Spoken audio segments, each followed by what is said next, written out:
The wind didn't howl in Wyoming, it screamed. Rowan Hale had learned that difference years ago, back when he still thought nature gave warnings. Now he knew better. The land didn't warn, it just took. He pulled his coat tighter and squinted through the whiteout, boots crunching through snow that had already buried yesterday's tracks. The fence line was somewhere ahead, probably down again.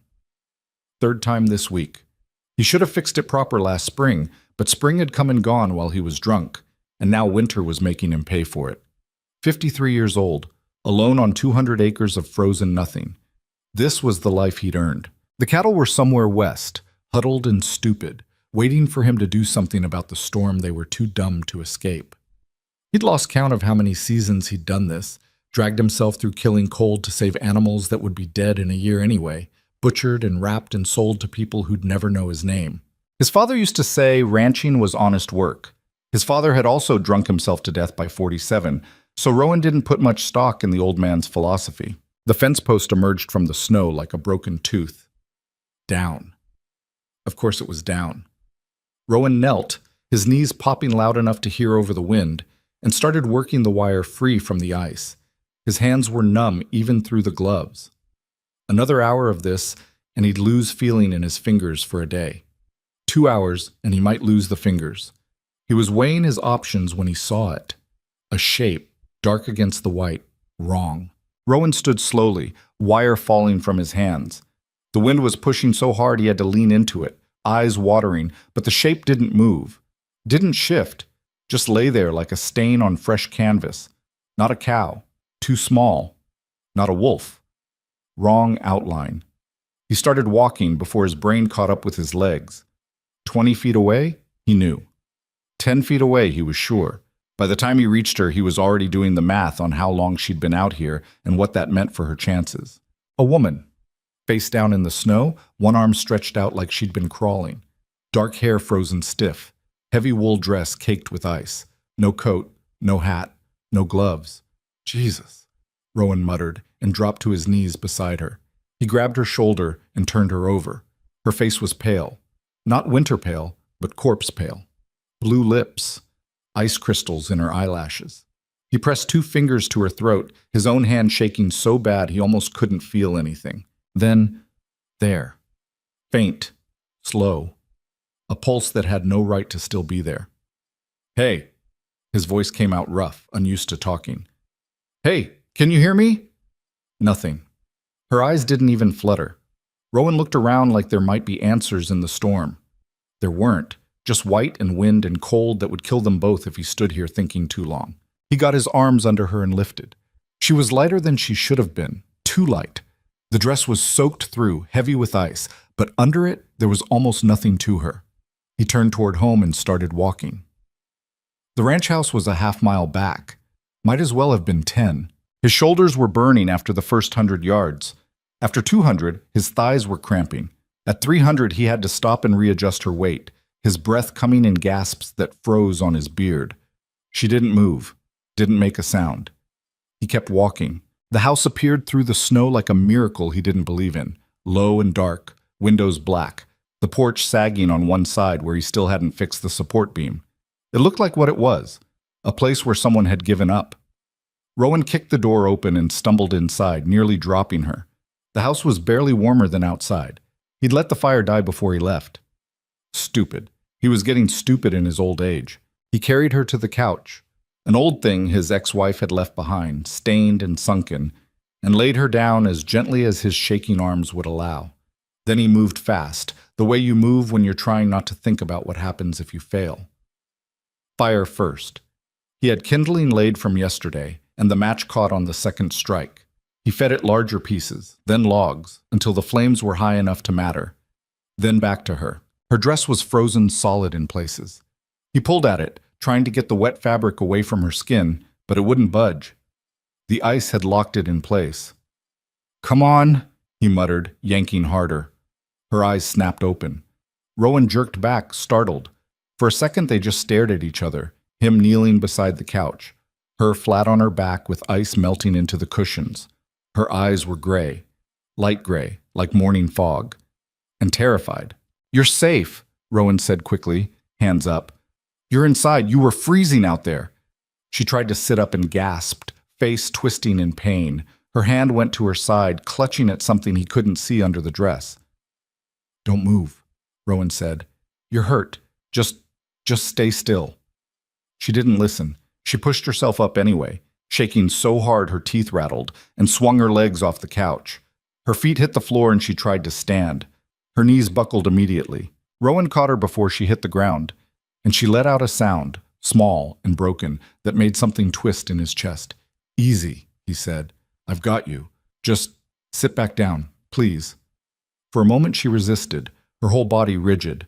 Then something gave way and she collapsed back onto the couch, breathing hard. "I need to get this dress off you," Rowan said, keeping his voice level. "You're soaked through. You'll die of cold if—" "No." The word came out sharp, final. Rowan blinked. "You'll freeze." "No," she said again, and this time her hand clamped down on the dress so hard her knuckles went white. He sat back on his heels, studying her. She was looking at him like he might strike her, like she was waiting for it. "Okay," he said slowly. "Okay. No dress. But I need to get you warm, you understand? You were half dead out there." She didn't answer, just watched him with those fog-gray eyes, her whole body trembling. Rowan stood and went to the hall closet, pulling out every blanket he owned, 4 in total, all of them old and thin. He brought them back and started layering them over her, careful not to touch her more than necessary. "There's a bedroom upstairs," he said. "Bed's better than this couch. When you're ready, I'll stay here." Her voice was quiet, hoarse, like she hadn't used it in a long time. "All right." Rowan stepped back, giving her space. "You need water, food. When's the last time you ate?" She didn't answer. He went to the kitchen and filled a glass from the tap. When he came back, she was sitting up straighter, the blankets pulled tight around her shoulders. She took the glass with both hands and drank like someone who'd forgotten what water tasted like. "Slow," Rowan said. "You'll make yourself sick." She ignored him and drained the glass, then held it out for more. He refilled it 3 times before she finally stopped. "I'll make something to eat," he said. "You like stew?" She stared at him like the question didn't make sense. "I'll make stew," he decided. The kitchen was cold and cramped, the cabinets mostly empty. He found a can of beef stew in the back, expired by 2 years, but cans didn't care about dates, and dumped it in a pot. While it heated, he kept glancing back into the living room. She hadn't moved, just sat there, wrapped in blankets, staring at the fire. Who was she? Where had she come from? The nearest town was 18 miles south, and there was nothing between here and there but empty land. No houses, no roads, nothing. You didn't end up out here by accident. When the stew was hot, he poured it into a bowl and brought it to her with a spoon. She took it without a word and ate like someone who'd been starving, fast, messy, desperate. "There's more if you want it," Rowan said. She didn't look up, just kept eating. He sat down in the chair across from her and watched the fire. Outside, the wind was still screaming. The storm wasn't going to let up anytime soon, which meant she was stuck here. And so was he. "Got a name?" he asked after a while. Silence. "I'm Rowan," he offered. "Rowan Hale. This is my place. Has been for 20 years. She set the empty bowl on the floor and pulled the blankets tighter. "You don't have to tell me," Rowan said, "but if someone's looking for you, no one's looking." Her voice was flat, certain. Rowan nodded slowly. "Okay." They sat in silence for a long time. The fire popped and hissed. The wind rattled the windows.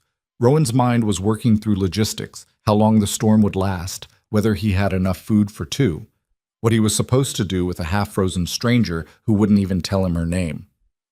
"You can call me Alara," she said suddenly. Rowan looked at her. "That your real name?" "It's the one I'm using." "Fair enough." "All right, Alara," he said. "You're welcome to stay until the storm passes. After that, well, we'll figure it out." She didn't thank him, didn't even acknowledge he'd spoken, just stared at the fire like it held answers she was afraid to hear. Rowan stood and stretched, his back cracking. "I'm going to check the cattle, make sure they're settled. You need anything before I go? Why did you bring me inside?" The question caught him off guard. He turned back to her, frowning. "What?" "You could have left me," Alara said, still not looking at him. "It would have been easier."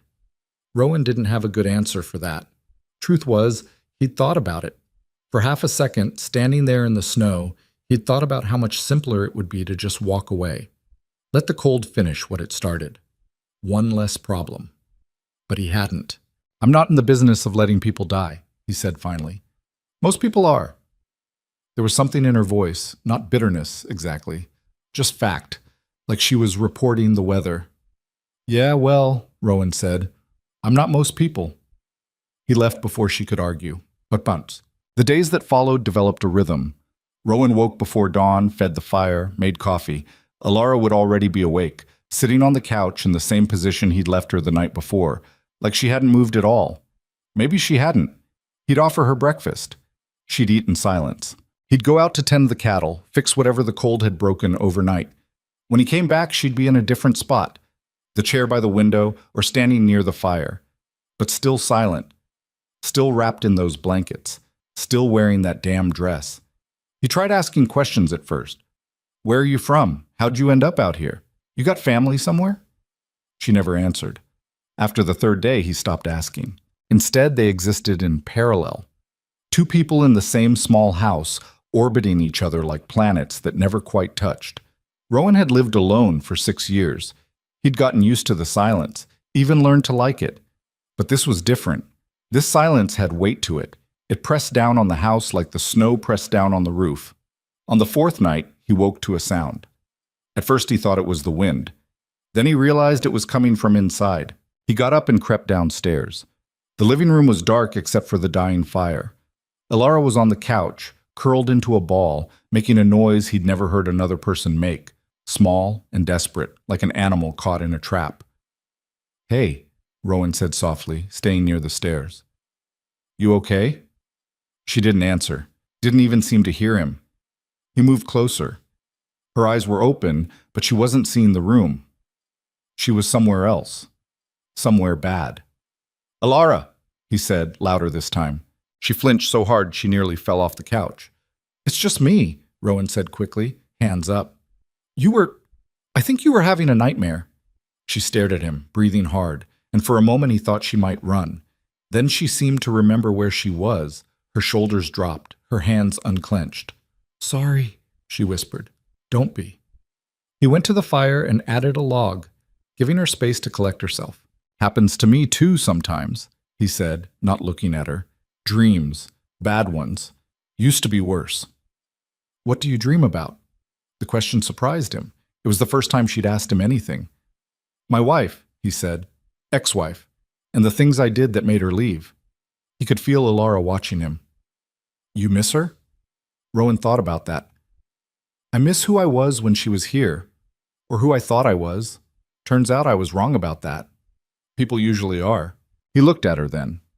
She was sitting up now, the blankets pooled around her waist. In the firelight, her face looked younger than he'd first thought. Maybe 30. Maybe younger. "What do you dream about?" he asked. Her expression shuddered immediately.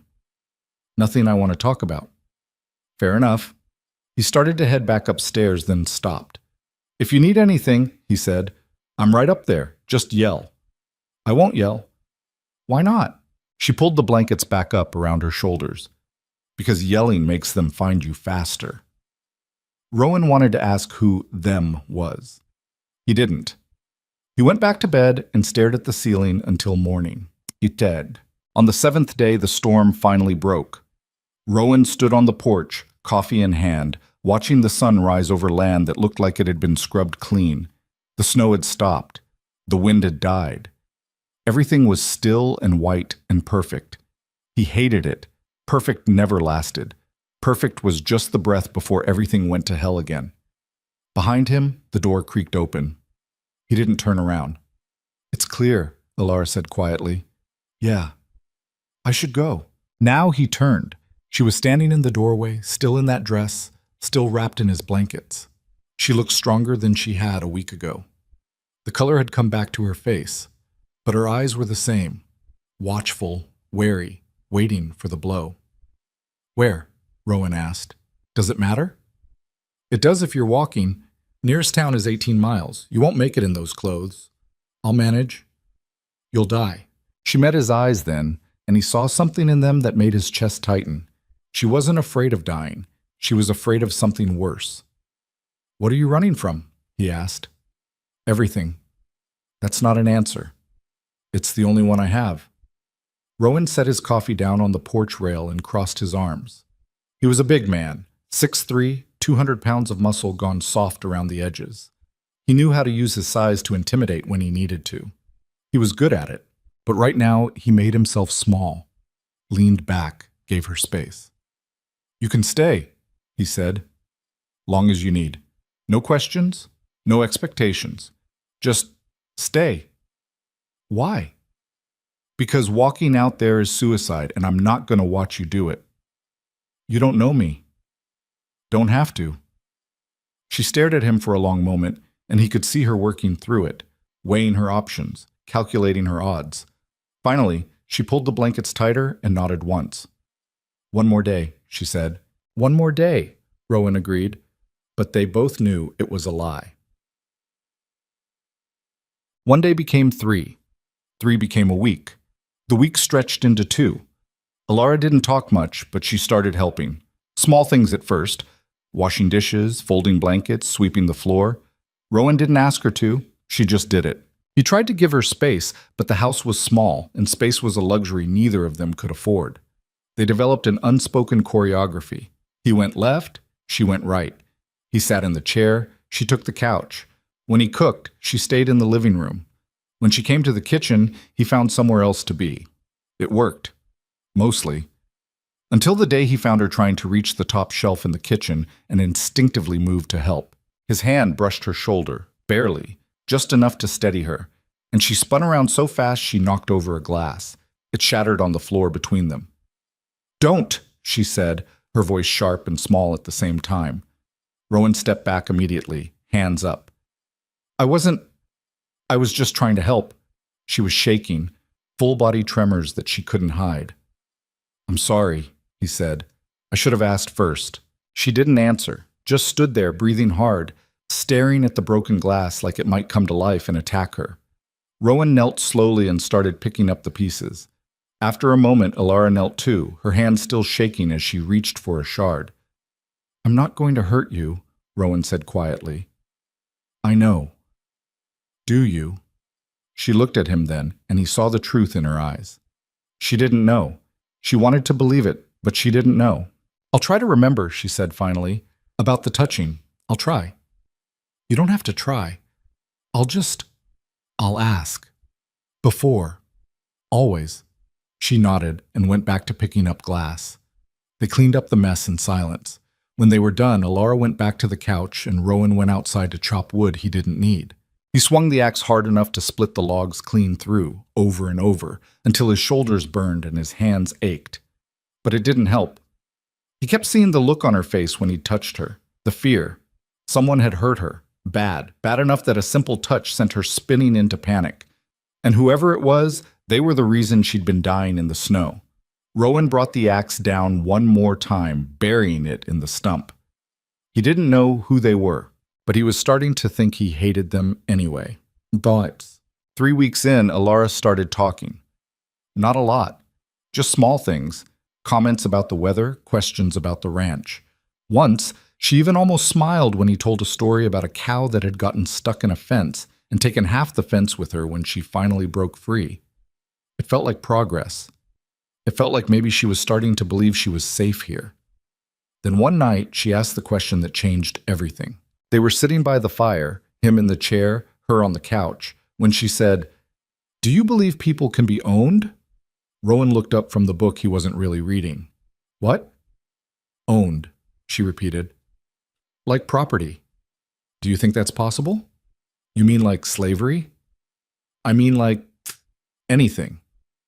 If someone believes they own you, if they've convinced you that you belong to them, does that make it true?" Rowan set the book down. "No," he said firmly. "People can't be owned. Not anymore. Not ever." "But what if they think they can? What if they've built their whole life around that belief?" "Then they're wrong." Alara was quiet for a long moment. Then she said, very softly, "What if they don't care about wrong?" And Rowan understood. Who owns you, Elara? She flinched at the question. I didn't say. Who? She stood abruptly, the blankets falling to the floor. I should sleep. Elara. Good night, Rowan. She walked upstairs before he could say anything else. Rowan sat there, staring at the fire, his mind working through possibilities he didn't want to consider. Someone thought they owned her, and she believed them, which meant she wasn't just running, she was escaping. And people who thought they owned things didn't let them go easy. He stood and went to the window, looking out at the dark. The snow stretched on forever, white and empty. But somewhere out there, someone was looking, and eventually they were going to find her. The question hung in the air between them for days after that night, unspoken but present in every silence, every careful movement, every time their eyes met and quickly looked away. Rowan didn't push. He'd learned that much about Elara by now. Pushing only made her retreat further into whatever fortress she'd built inside herself. Instead, he watched. And what he saw worried him more than he wanted to admit. She'd started sleeping less. He could hear her moving around downstairs at odd hours, 2 in the morning, 4. Sometimes she didn't seem to sleep at all. During the day, she'd position herself near windows, her eyes constantly scanning the horizon like she was expecting something. Someone. A week after their conversation by the fire, Rowan came in from checking the cattle to find her standing at the kitchen window, so still she might have been carved from stone. Everything all right? He asked, stomping snow off his boots. She didn't turn. There were tracks. His stomach dropped.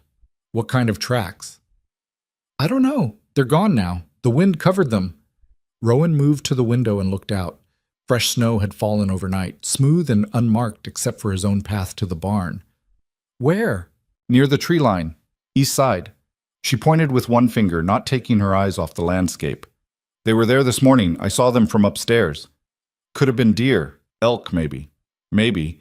But her voice said she didn't believe that any more than he did. Rowan grabbed his rifle from above the door, a Winchester he hadn't fired in 3 years, and checked the chamber. I'm going to take a look around. You stay inside, keep the doors locked. Rowan, just precaution, he said, meeting her eyes. Probably nothing, but I'd rather know for sure. She nodded slowly, her hand moving unconsciously to grip the fabric of her dress at her side. That gesture, he'd seen it 100 times now, always when she was afraid, like she was holding on to the only thing she had left. He went out into the cold, rifle slung over his shoulder, and made a wide circle around the property.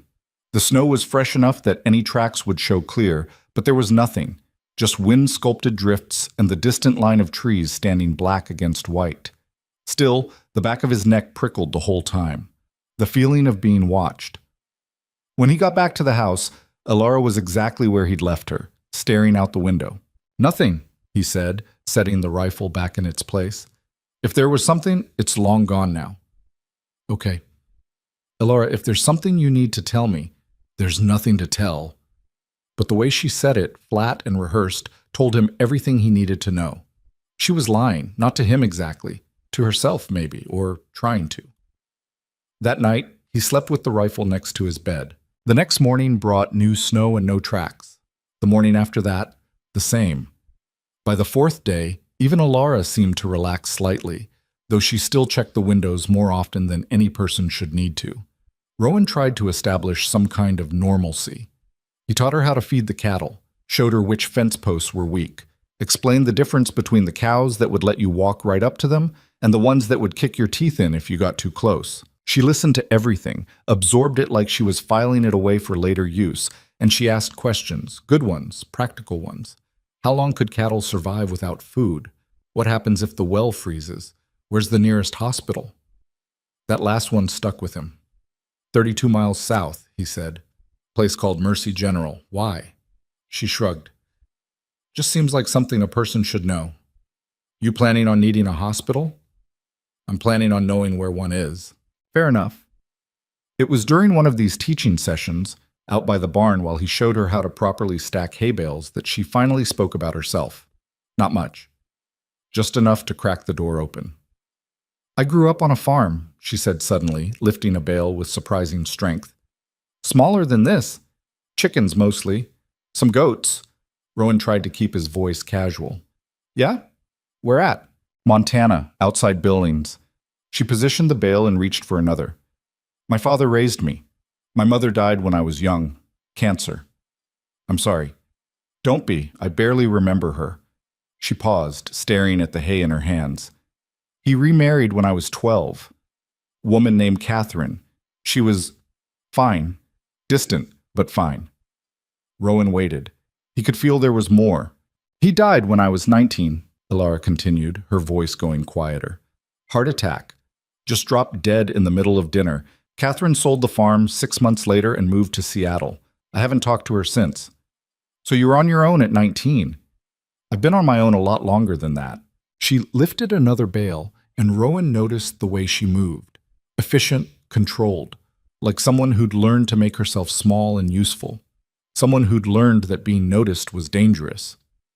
What did you do? He asked. After the farm sold? Elara's hand stopped moving. For a long moment she just stood there, holding the hay bale, her knuckles white against the twine. I made a mistake, she said finally. A big one, and I've been paying for it ever since.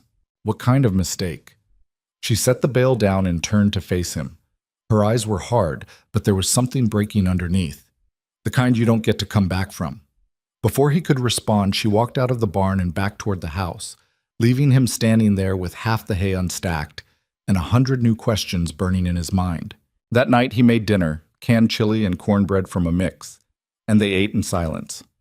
Elara pushed food around her bowl more than she ate it, her mind clearly somewhere else. I shouldn't have said that, she said suddenly. Earlier. About mistakes. Why not? Because now you're going to ask what I meant. I wasn't planning on it. She looked up at him surprised. No? You'll tell me when you're ready, or you won't. Either way, it's your business. She studied his face like she was trying to figure out if he was lying. You're a strange man, Rowan Hale. I've been called worse. I'm sure you have. There might have been the ghost of a smile on her face. Might have been. It was gone too fast to tell. After dinner, Rowan went out to check on the generator.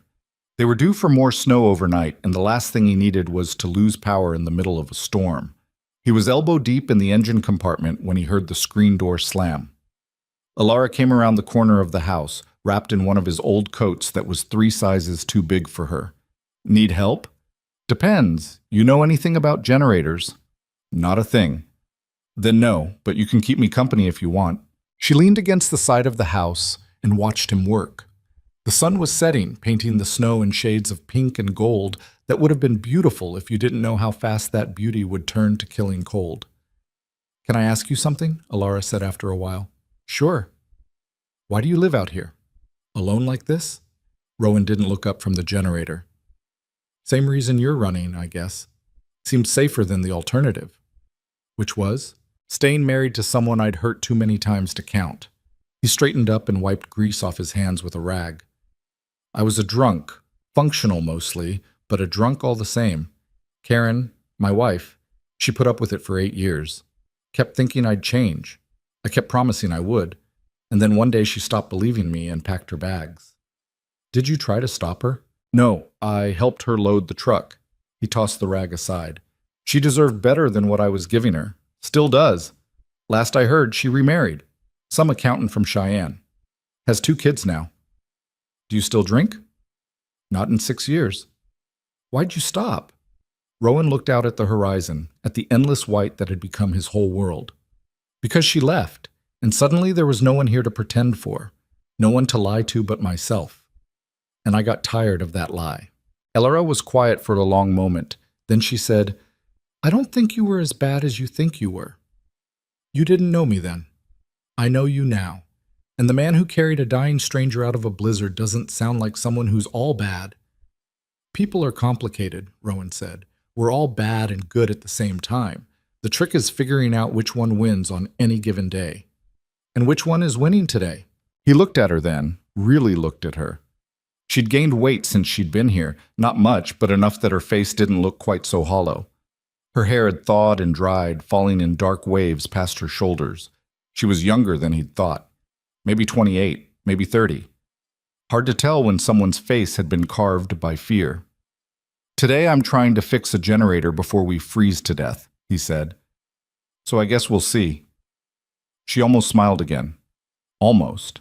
The generator cooperated after another 20 minutes of coaxing, rumbling to life with a sound that was half purr, half death rattle.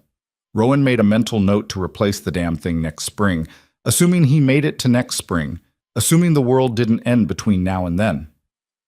They were walking back to the house when Alara stopped suddenly, her whole body going rigid. "What?" Rowan said, his hand instinctively moving to the knife on his belt. She was staring at the tree line again, the same spot where she'd seen the tracks days before. "There." Rowan followed her gaze. At first he didn't see anything, then movement, just a flash, dark against the snow. "Inside," he said quietly. "Rowan, now." They moved quickly, but didn't run.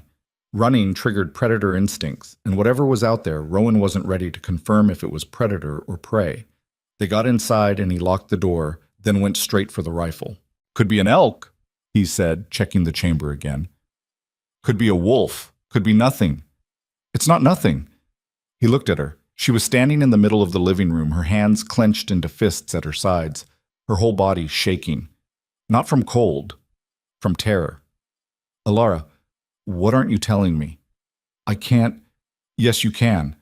Whatever this is, whatever you're running from, I can't help you if I don't know what I'm dealing with." "You can't help me anyway." The words burst out of her like they'd been held under pressure. "Nobody can, don't you understand? He owns me.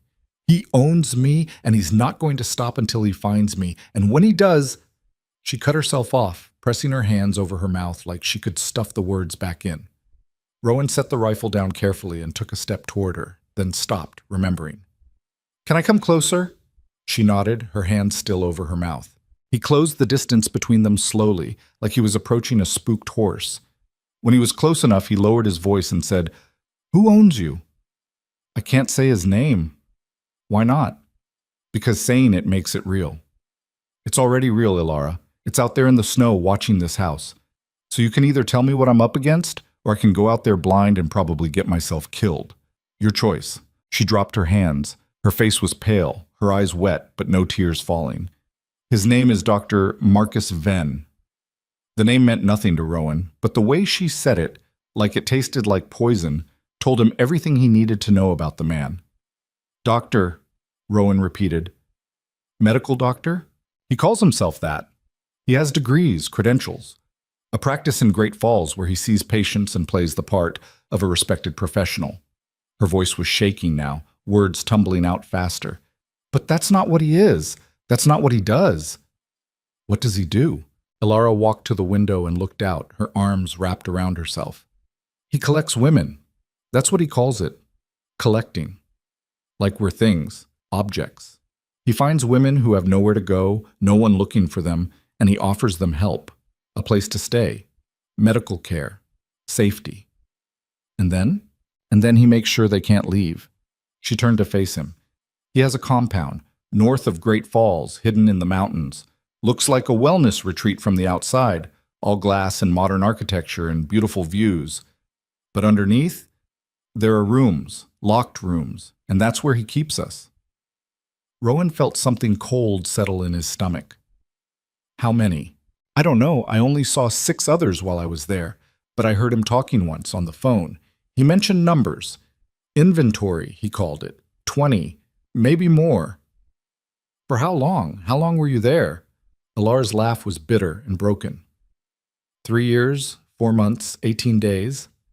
The precision of it hit Rowan like a fist. She'd been counting. Every single day she'd been counting. "He kept you locked up for 3 years. "He kept me alive for 3 years, she corrected. "There's a difference. Locked up means you still have agency." "I didn't. None of us did. We were his experiments, his research subjects, his property." "Experiments?" Rowan's jaw tightened. "What kind of experiments?" "The kind that leave scars." She said it simply, matter of fact, but Rowan saw the way her hand moved to her side again, gripping the dress, holding on to whatever was underneath. "He hurt you. He studied me. Pain tolerance, healing rates, psychological breaking points. He's very thorough, takes detailed notes. He used to read them to me sometimes, like he was proud of his work." Rowan had to turn away. He walked to the fireplace and braced his hands against the mantel, his whole body shaking with an anger he hadn't felt in years, the kind of anger that made men do stupid, dangerous things.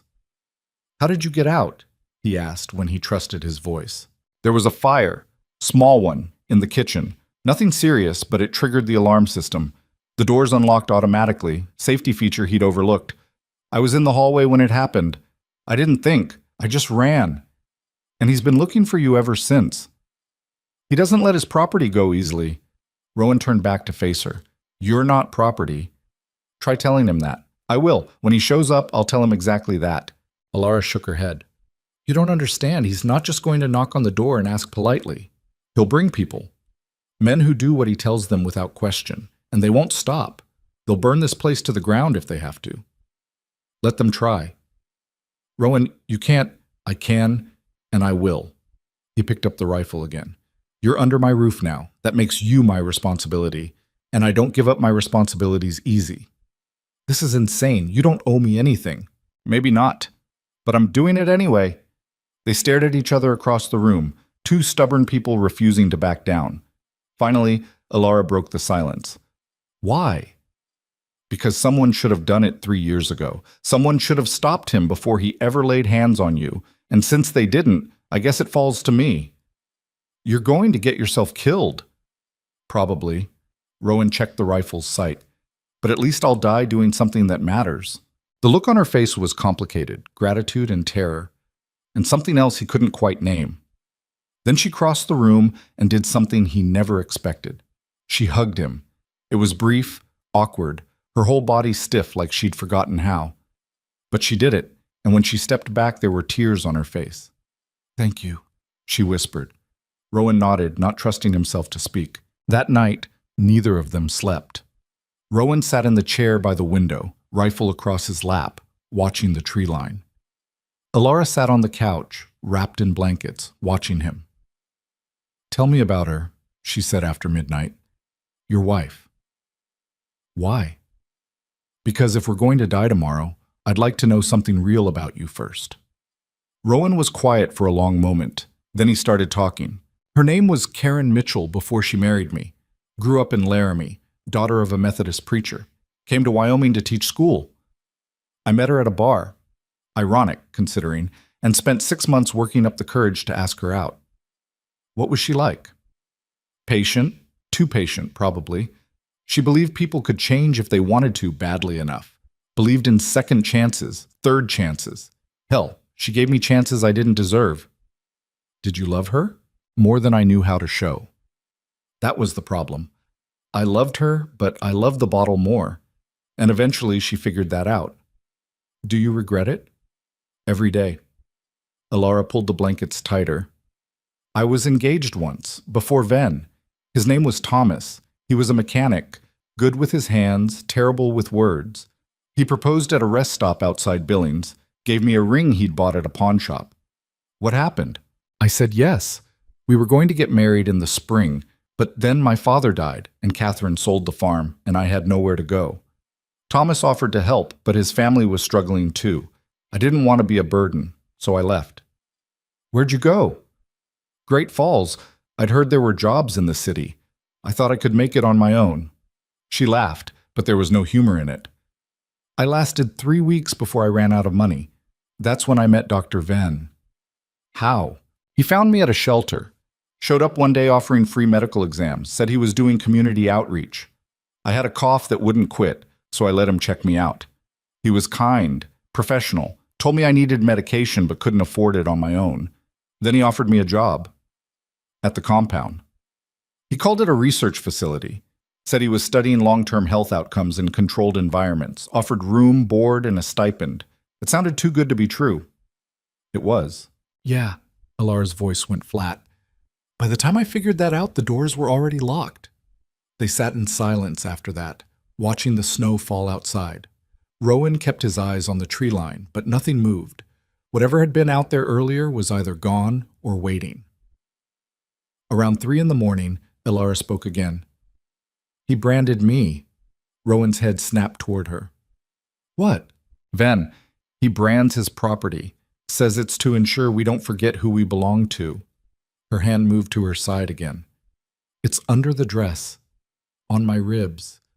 His initials, MV. The anger Rowan had been holding back surged up so fast he had to grip the rifle to keep from putting his fist through the wall. That's why you won't take it off. That's why. Ilara, don't. Please don't say you're sorry or that it's not my fault or any of the things people say. I've heard them all in my head 1,000 times. They don't help. What does help? She thought about that. Knowing that someone else knows, that I'm not carrying it alone anymore. That helps. Rowan nodded. He understood that. The weight of secrets, how they grew heavier the longer you held them. I've got you, he said quietly. Whatever comes next, you're not facing it alone. You're a good man, Rowan Hale. No, I'm not. But I'm trying. That's more than most people do. Dawn came slow and gray, the sun buried behind thick clouds that promised more snow. Rowan made coffee and breakfast, eggs from the chickens he'd been neglecting, toast from bread that was a day away from moldy. They ate without talking, both of them listening to the silence outside. I need to check the cattle, Rowan said, draining his coffee. Make sure they made it through the night. I'm coming with you. Ilara, I'm not staying here alone, not today. He wanted to argue, but the look on her face stopped him. She was terrified, yes, but there was something else there too. Determination. She was done running. All right, he said, but stay close, and if I tell you to run, you run. Understood? Understood. They bundled up and went out into the cold. The cattle were huddled near the barn, breath steaming in the frozen air. Rowan counted them out of habit, 18 total, all accounted for. He checked the water trough, broke up the ice with a hammer, filled it from the pump. Ilara stood nearby, scanning the tree line like a sentry. She was wearing the too-big coat and a pair of his old boots, her hair tucked under a knit cap. She looked small and fierce at the same time. Nothing, she said after a while. Maybe he gave up. Men like that don't give up. Then maybe he went back to look somewhere else. Maybe. But Rowan didn't believe it. People like Ven, people who thought they owned other people, they didn't just give up. They waited. They planned. And when they struck hard. They were walking back to the house when Rowan saw it. Fresh tire tracks in the snow, leading up to the main road and then turning west. Wide tires. Heavy vehicle. Recent enough that the snow hadn't filled them in yet. He was here, Ilara whispered, staring at the tracks. Last night, while we were inside. Rowan knelt and examined the prints. SUV, probably, 4-wheel drive. Stopped right here, then turned around and left. Why would he leave? Could be he's waiting for backup. Could be he's making sure this is the right place. Either way, he knows where you are now. Ilara's face had gone white. We need to leave. Right now, before he comes back. Where would we go? If he found you here, he can find you anywhere. Then what do we do? Rowan stood and looked back toward the house, his mind working through options. They had maybe a day, maybe less, before Ven came back with whoever he was bringing. They could run, but running only delayed the inevitable. They could call the police, but Ilara had already explained why that wouldn't work. Ven had connections, money, lawyers who could make her look crazy and him look innocent, which left one option. We make a stand, Rowan said. Are you insane? Probably, but it's better than spending the rest of your life looking over your shoulder. He'll kill you. He'll try. Ilara grabbed his arm, her grip surprisingly strong. Rowan, please, I can't watch another person die because of me. Who else died? She let go and turned away. There was a woman, Rachel. She tried to escape 6 months before I did. Made it all the way to the highway before they caught her. Ven made all of us watch what he did to her, to make sure we understood the consequences. What happened to her? He didn't kill her. That would have been kinder. He just made sure she'd never try again. Rowan felt sick. We're not running, Ilara, and we're not dying. We're ending this. How? I don't know yet, but I've got until he comes back to figure it out. They went inside and Rowan started preparing. He cleaned the rifle, checked his ammunition, 20 rounds total, plus another box of 30 in the closet. Not much, but it would have to do. He moved furniture, creating sight lines to the windows and doors. He filled empty bottles with gasoline from the generator, stuffed rags in the tops. Improvised weapons, he hoped he wouldn't need. Ilara watched all of this with wide eyes. "You've done this before." "Not exactly, but I spent 2 years in the army before I got myself dishonorably discharged for fighting. Learned a few things. Like how to fight off a private army? Like how to make the other guy think twice before coming through your door." He showed her how to load the rifle, how to aim, how to breathe and squeeze instead of pulling the trigger. She was a quick study, her hand steady despite her fear. "I don't know if I can shoot someone," she said quietly. "You won't have to. That's my job. Yours is to stay alive.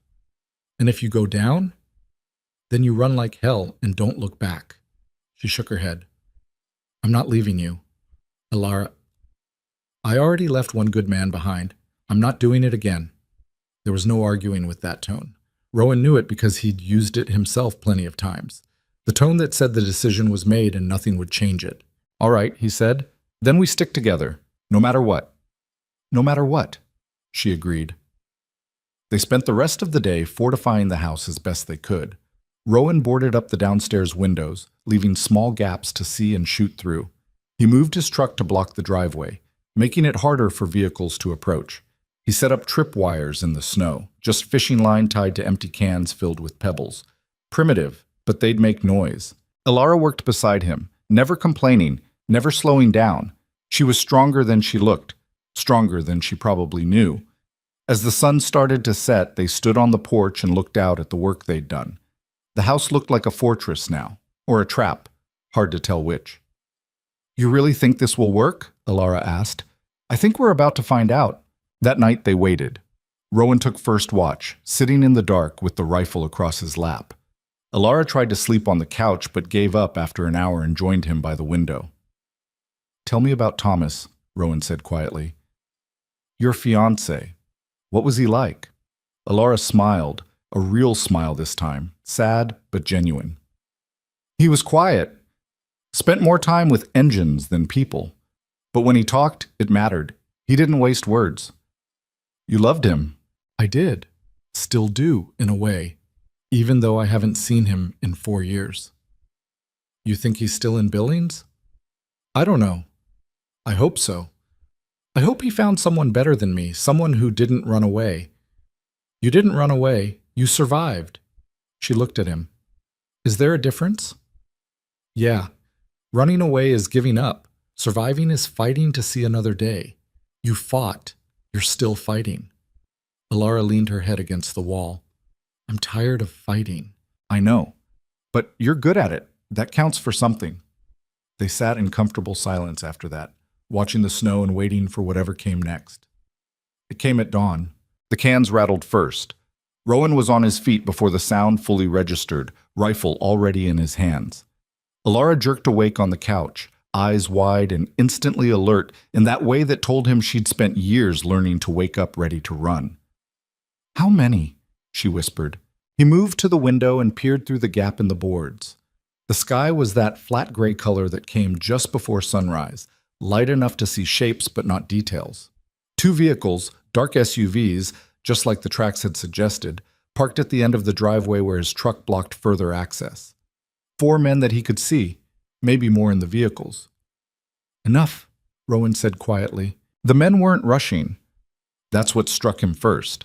They moved with the casual confidence of people who knew they had all the time in the world, like this was just another job. 2 of them started walking up the driveway while the other 2 hung back by the vehicles. One of the approaching men was tall, maybe 6'5", built like he spent serious time in a gym.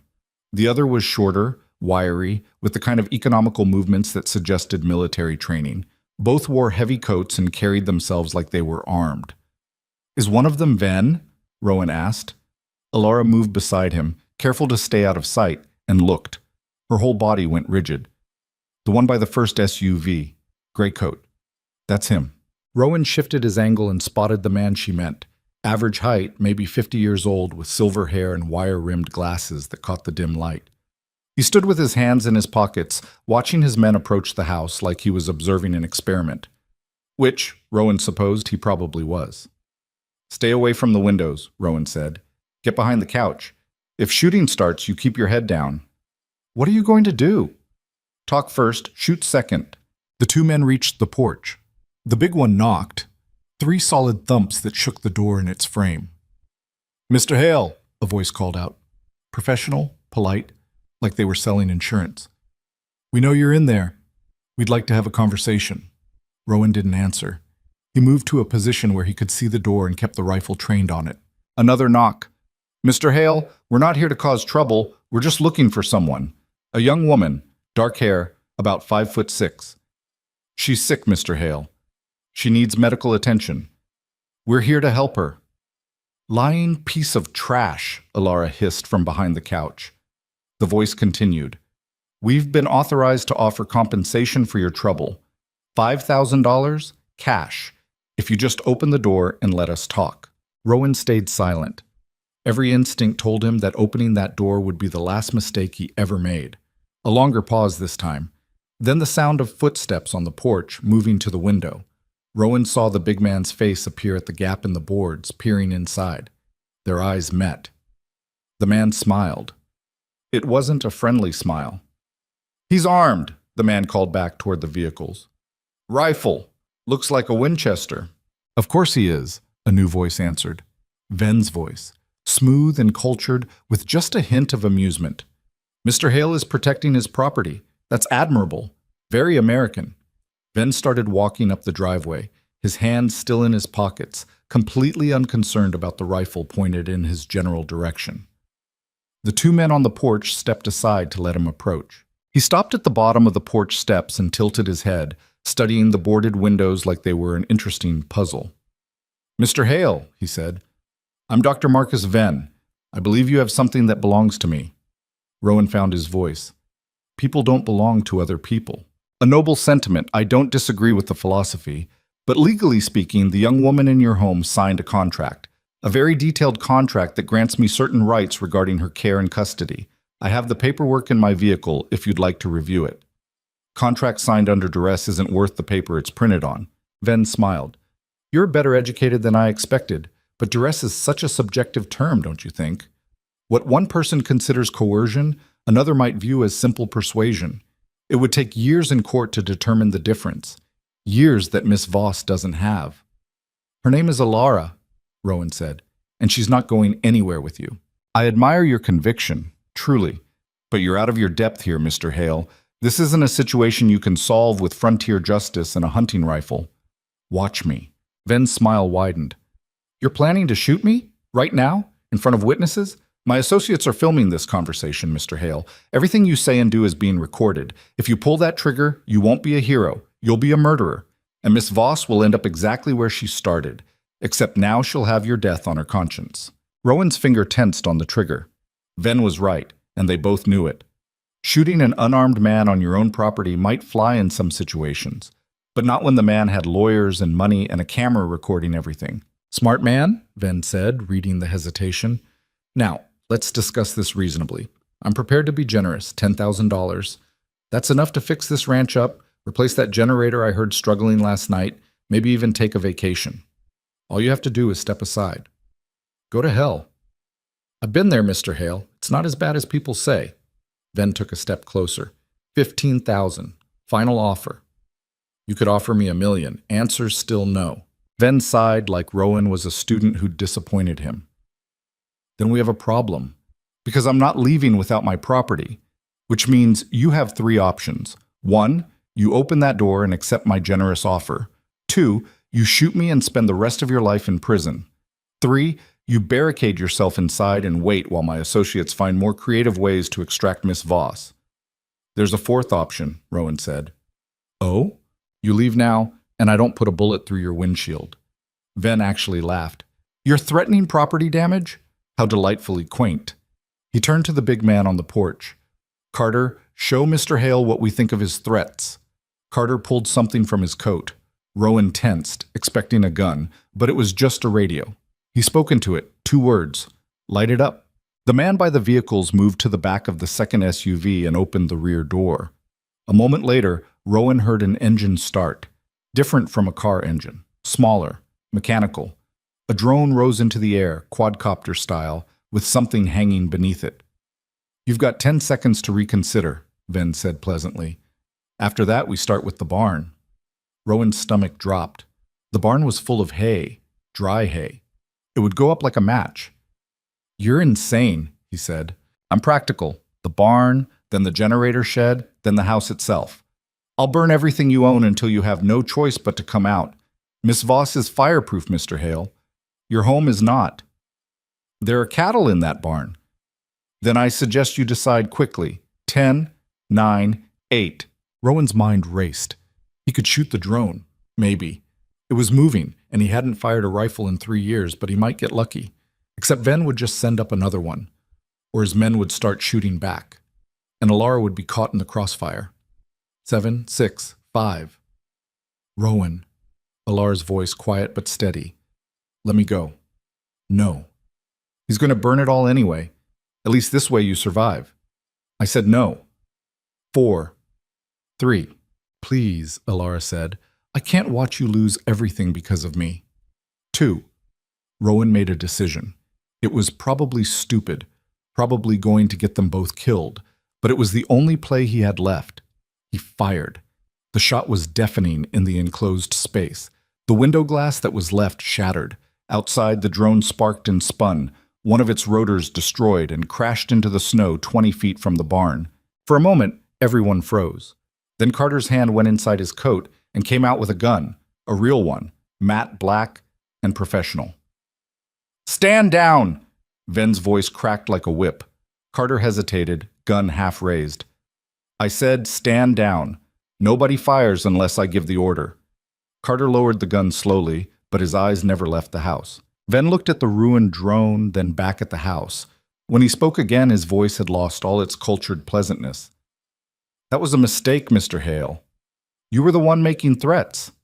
And now you've escalated this situation beyond negotiation." Ven turned to Carter. "Get the equipment, all of it. I want that house opened up in the next hour." "What about local law enforcement?" Carter asked. "Neighbor might have heard the shot." "What neighbor? We're 15 miles from the nearest occupied property. No one's coming." Ben started walking back to the SUVs, then paused and called back. 1 hour, Mr. Hale. Use it to say your goodbyes." They watched the men unload equipment from the vehicles. A battering ram, bolt cutters, what looked like a portable welding torch. "They're really going to break in," Alara said quietly. "Yeah. We can't fight them all. Even if you're the best shot in Wyoming, there are too many." Rowan worked the bolt on the rifle, ejecting the spent casing. "Then we don't fight them here." "What?" He turned to look at her. "There's a root cellar, entrance in the kitchen, behind the pantry. Goes down about 12 feet, then tunnels out to an exit near the tree line. My grandfather built it during the Cold War, thought the Russians were going to nuke us all." "You want to run?" "I want to survive. There's a difference." He moved to the kitchen and pulled the pantry shelf aside, revealing a trapdoor in the floor. "We go down, we come up outside, we disappear into the woods. By the time they realize we're gone, we'll have a head start. And then what? We can't run forever." "No, but we can run long enough to get to town. Get help. Real help." Alara stared at the open trapdoor. "He'll follow us. You know he will. Let him try. Woods at night, in the snow, city boy like him doesn't stand a chance. He has men who know what they're doing." "So do I." Rowan grabbed a backpack from the closet and started filling it. Food, water, matches, a knife, extra ammunition. "I grew up in these woods, hunted them since I was 8 years old. They want to track us? Fine. But they'll be doing it on my territory." Outside, the men were setting up. Carter had the battering ram positioned at the door. Another man, the wiry one Rowan had noticed earlier, was checking the windows, looking for weak points. "We've got maybe 20 minutes before they breach," Rowan said. "After that, this whole conversation becomes irrelevant." Alara was still staring at the trapdoor. Then she looked up at him, and he saw something in her eyes he hadn't seen before. Not fear, not resignation, something harder. "Okay," she said, "but I need something first." "What?" She walked to the fireplace and picked up the poker. Then she went to the bathroom and closed the door. Rowan heard water running. A long silence. Then a sound that made his blood run cold. Alara screaming, just once, short and sharp. He was at the bathroom door in 3 steps. "Alara! Don't come in!" Her voice was shaking but determined. "Just don't!" "What did you do?" The door opened. She stood there, pale and sweating, with the poker in one hand. The tip was red. "I burned it off," she said. "The brand. I'm not wearing his mark anymore." Rowan looked at her in shock. The dress was pulled up slightly on one side, and he could see the edge of a fresh burn on her ribs, raw and red, but the shape of the letters was gone, replaced by formless scar tissue. "That's infected," he said automatically. "You need antibiotics. I'll worry about infection after we're not dead." She dropped the poker and straightened up, wincing. "Let's go." Rowan wanted to argue, wanted to tell her she was crazy, but there wasn't time. The sound of the battering ram hitting the door echoed through the house. Once, twice, the wood splintering on the third hit. "Now," he said, and they dropped into the cellar. The darkness was absolute. Rowan found the flashlight he'd stashed down here years ago and clicked it on. The beam showed a narrow space, dirt walls held up by timber beams that had been here since 1962. The air smelled like earth and rot and old fear. Above them, the battering ram hit again. Voices shouting. The sound of the door finally giving way. "Move," Rowan whispered and started crawling toward the far end of the tunnel. It was tight, barely wide enough for his shoulders. Alara was smaller, but he could hear her breathing hard behind him, the kind of breathing that came from pushing through pain. The burn on her side must be agony in this confined space, but she didn't complain. The tunnel seemed longer than he remembered. It had been years since he'd been down here, not since Karen left, and he'd come down drunk one night thinking about how easy it would be to just seal himself in and wait for the end. He'd sobered up instead, fixed the exit hatch, then never came back, until now. Behind them, the sounds of the house being ransacked filtered down through the dirt. Men shouting, furniture being thrown. They were tearing the place apart looking for them. "Where are they?" Ven's voice, muffled but audible. "Check everything. They didn't just vanish." Rowan reached the exit hatch and pushed. It didn't budge. He pushed harder, and something gave. Snow, piled up on top of the door. He shoved with both shoulders, and the hatch finally opened, dumping snow down on his head. Cold air rushed in, sharp and clean after the stale tunnel air. He pulled himself up and out, then reached back to help Alara. She grabbed his hand and he hauled her up into the pre-dawn light. They were in the trees, 50 yards from the house. Through the branches, Rowan could see the men moving around inside, their flashlights cutting through the dark interior. "This way," he whispered, and started moving deeper into the woods. The snow was knee-deep in places, making every step exhausting.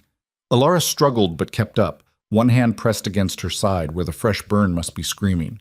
Rowan tried to keep to the harder-packed snow where their tracks wouldn't show as clearly, but there was only so much he could do.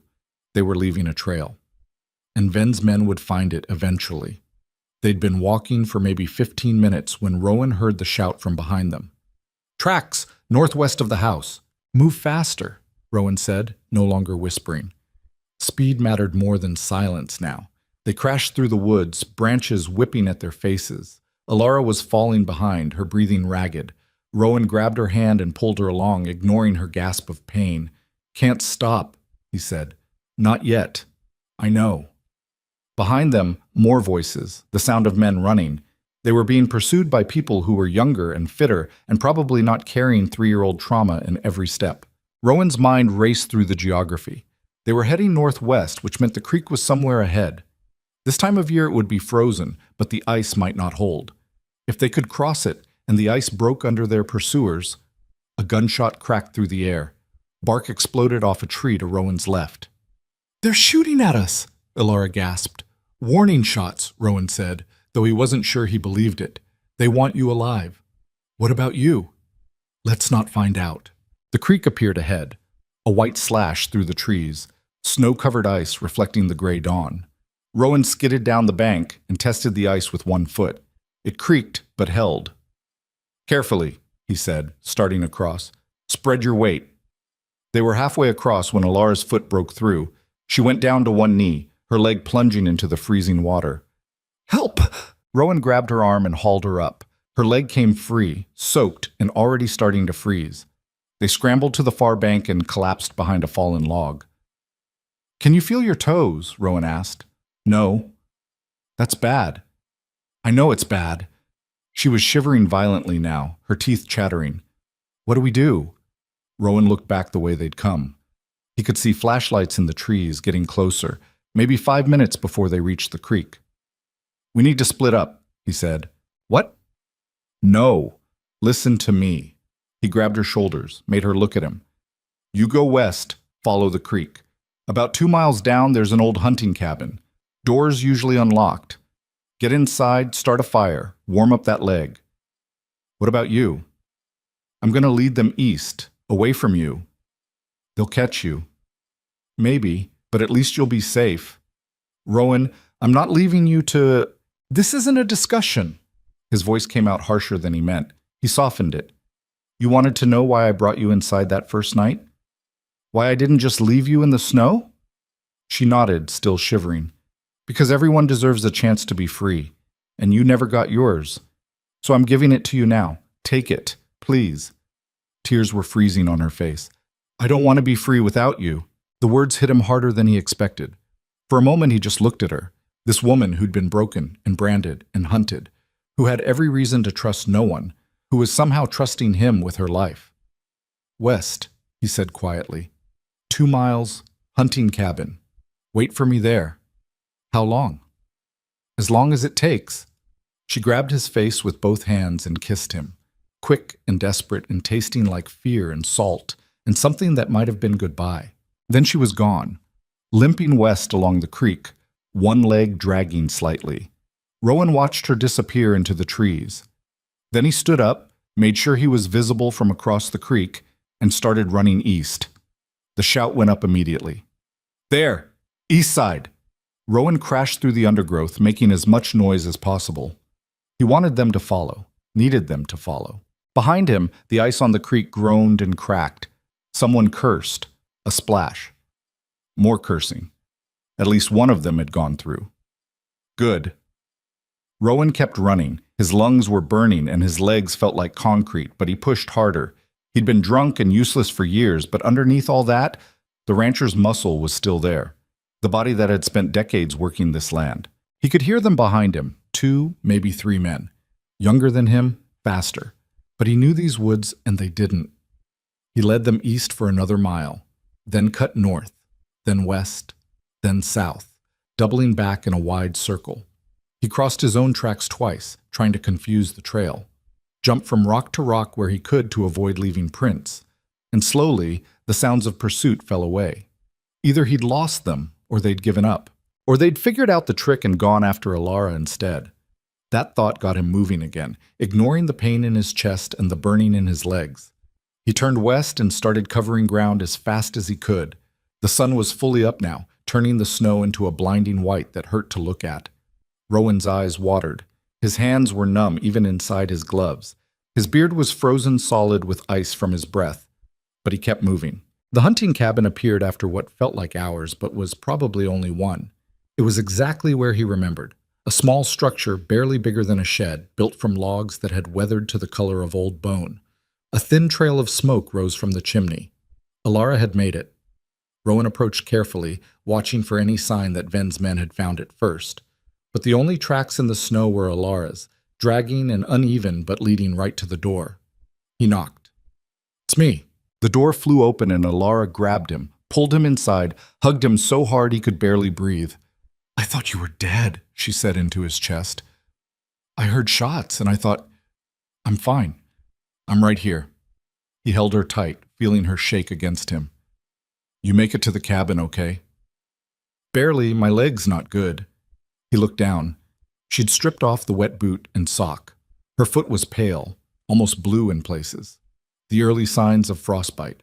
"We need to warm that up, slowly. Too fast and you'll damage the tissue." "I know. I've been holding it near the fire. Not too close." Smart. She was smarter than she gave herself credit for. Rowan sat down next to her and pulled off his own boots, checking his feet. They were cold, but not frozen. He'd gotten lucky. "Did they follow you?" Alara asked. "For a while. I lost them about a mile back. But they'll regroup, start searching systematically." "How long do we have?" "Maybe an hour. Maybe less." Alara fed another piece of wood into the small stove. The cabin was barely warmed up, but it was better than outside. There were old blankets on a cot in the corner, moth-eaten but functional. A shelf with canned goods that were probably older than Rowan. A few basic tools. "This place is terrible," Alara said. "Yeah, I love it." Rowan laughed despite everything. "Why?" "Because nobody owns it. Nobody's watching it. It's just here, existing, free." He understood that. After 3 years in Ven's compound, even a falling apart hunting cabin probably felt like paradise. "We can't stay long," he said. "Soon as you can walk, we need to keep moving." "Where?" "Town. Like I said, get the sheriff, get help." "You think the sheriff will believe us?" "I think when I tell him about armed men shooting at people on my property, he'll at least come take a look. And once he sees what Ven's got going on, Ven will be long gone. He's too smart to stick around once law enforcement gets involved." "Then we make sure he doesn't have time to run." Alara looked at him. "What are you thinking?"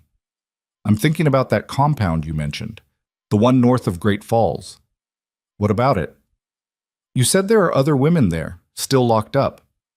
"Probably." "Then we don't just run. We bring the whole thing down." Rowan leaned forward. "You tell the sheriff everything. About Ven, about the compound, about what he did to you. They get a warrant, they raid the place, they free everyone. And if they don't believe me, then I make them believe you." She smiled slightly. "How?" "By being very loud and very annoying until someone listens." They sat in silence for a while, warming up, gathering strength. Outside, the wind had picked up again. More snow was coming. "Rowan?" Alara said quietly. "Yeah?" "Why did you kiss me back at the creek?" He was quiet for a long moment. "Because I wanted to. Because I thought it might be the last chance I got. Because—" He trailed off, trying to find the right words. "Because you're the first person in 6 years who made me remember what it feels like to care about someone. That's a lot of pressure to put on a person." "I know. I'm sorry." "Don't be." She rested her head on his shoulder. "I care about you too. I don't know when it happened. Maybe when you carried me out of the snow. Maybe when you didn't ask questions. Maybe when you stood on that porch and told a dangerous man to go to hell. I'm not a good man, Alara. Good men don't exist, just men who try. And you're trying harder than most." A sound outside made them both freeze. Voices, distant but getting closer. "Time to go," Rowan said, pulling his boots back on. Alara struggled with her own boot over her swollen foot. It barely fit. When she stood, she had to lean heavily on the wall. "Can you walk?" "I can do whatever I have to do." Rowan grabbed the backpack and opened the door carefully. The voices were coming from the south. 2 men, maybe 3. They'd found the cabin. "North," Rowan whispered. "Quietly." They slipped out and started moving through the trees. Alara was limping badly, each step obviously painful, but she didn't slow down. The voices behind them got louder. "Smoke! Someone's been here recently." "Check inside." They had maybe a minute before the men realized the cabin was empty and started looking for fresh tracks. Rowan spotted a rocky outcropping ahead and steered them toward it. The rocks meant no tracks. They scrambled up and over, dropping down on the far side into a small ravine. "Down here," he said, pulling Alara into a hollow beneath a fallen tree. "Don't move. Don't breathe." They pressed themselves against the frozen earth, covered in snow and dead leaves. The voices got louder, footsteps crunching through snow, very close now. "Tracks here. 2 sets. Recent." "Which way?" "North. They're heading for the road." "Call it in. Tell the doctor we're in pursuit." A radio crackled. More voices. Then the footsteps moved away, following the false trail toward the rocky outcrop. Rowan waited until he couldn't hear them anymore, then waited another 5 minutes. Finally, he tapped Alara's shoulder. "Move. Opposite direction. Now." They crawled out of the hollow and started south, moving as quickly as Alara's damaged foot would allow. If Ven's men were north of them now, that meant the way back toward the road was temporarily clear. It was a gamble, but it was the only one they had. They walked for what felt like hours. The sun climbed higher and the temperature actually got worse. One of those weird Wyoming days where clear skies meant deeper cold. Rowan's exposed skin felt like it was being scraped with razors. Alara's face was white, her lips blue. "How much farther?" she asked through chattering teeth. Road's about 2 miles ahead. If we can flag down a car— No cars, Alara said. Nobody drives out here in winter. You said so yourself. She was right. The county didn't even plow this far out.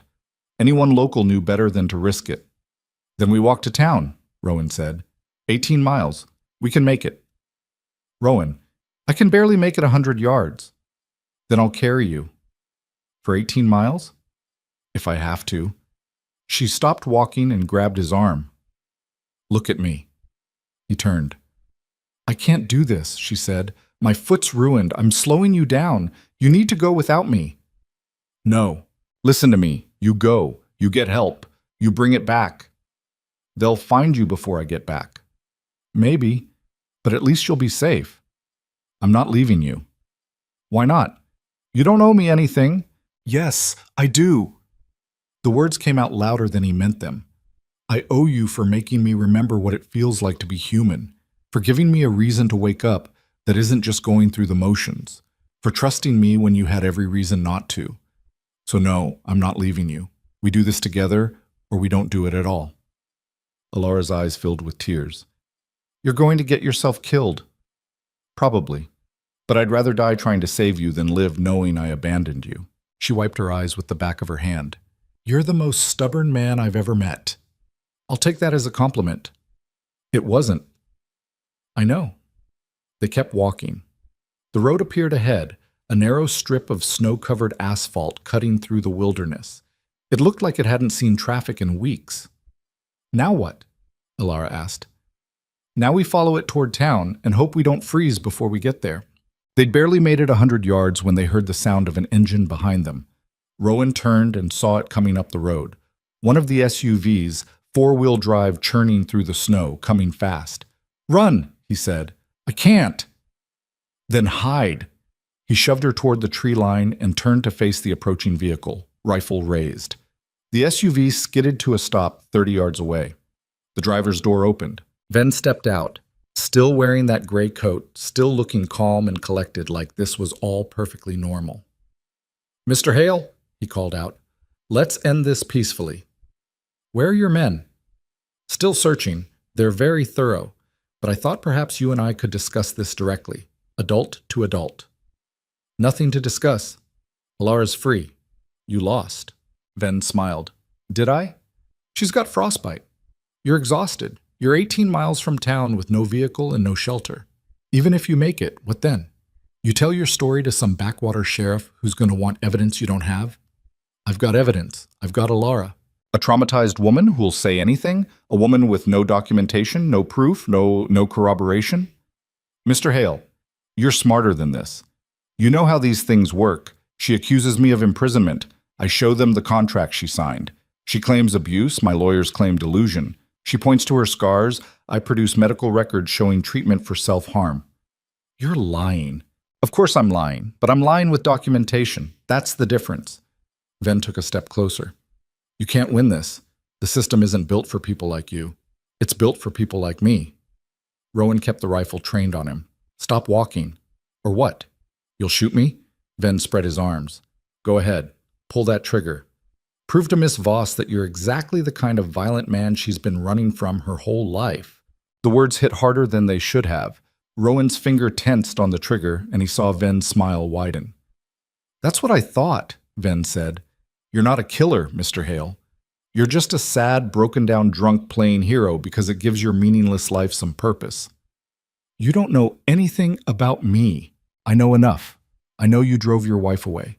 I know you've spent the last 6 years alone because you're too afraid to face what you've become. I know you're one bad day away from crawling back into a bottle and staying there. Shut up. The truth hurts, doesn't it? That's why you connected with Miss Voss. You're both broken, both damaged, both running from yourselves as much as anything else. I said shut up. Make me. Rowan's hands were shaking, not from cold, from rage. From the truth in Ven's words, the poison that worked its way under skin because part of him believed it. Then Alara's voice cut through the air. He's not broken. She stepped out from the trees, limping but upright. And neither am I. We're just people who survived things that should have killed us. That doesn't make us weak. It makes us strong. Ven turned to look at her. Miss Voss, there you are. Come here. It's time to go home. I don't have a home. Not with you. Of course you do. I've built you a beautiful life, safety, security, purpose. You built me a cage. I saved you from dying alone on the street. No. Alara took another step forward. You used me. You hurt me. You broke me down so I'd forget I was ever anything more than your property. But I remember now. And I'm never going back. Ven's mask cracked. Just for a moment, Rowan saw the anger underneath the cultured exterior, the need for control. You don't have a choice, Ven said quietly. Yes, I do. And I'm choosing him. She moved to stand beside Rowan. I'm choosing freedom. For a long moment, nobody moved. Then Ven reached into his coat. Rowan's rifle came up automatically. Don't! But Ven pulled out a phone, not a gun. He dialed a number and put it to his ear. Bring them all, Tat, he said into the phone. And bring the girl too, Rachel. Miss Voss needs a reminder of what happens to property that misbehaves. He ended the call and smiled at Alara. You remember Rachel, don't you? The one who tried to escape before you? I've kept her safe all this time, waiting for an occasion just like this. Alara's face went white. You're lying. Am I? We'll know in about 10 minutes when my men arrive. Then you can see for yourself what 3 years of punishment looks like. And you can decide if Mr. Hale's heroics are worth watching another woman suffer. Rowan saw it happening, saw Alara breaking, saw the fear flooding back, saw her starting to believe that maybe running was pointless. Maybe Ven would always win. Maybe the only way to stop anyone else from getting hurt was to surrender. No, Rowan said firmly. Alara looked at him. He's bluffing, Rowan continued. He's counting on you being so traumatized that you'll believe anything he says. Don't give him that power. But if he's not bluffing, then we save Rachel too. We save all of them.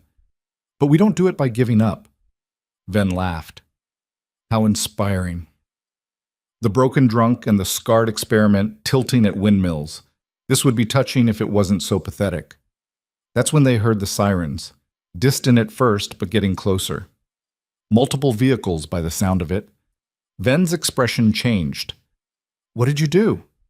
Nothing, Rowan said honestly. He was just as confused. The sirens got louder. 2 sheriff's vehicles came around the bend, lights flashing. They slid to a stop between Rowan and Ven's SUV. Sheriff Hayes stepped out, a woman in her 50s with iron-gray hair and eyes that didn't miss much.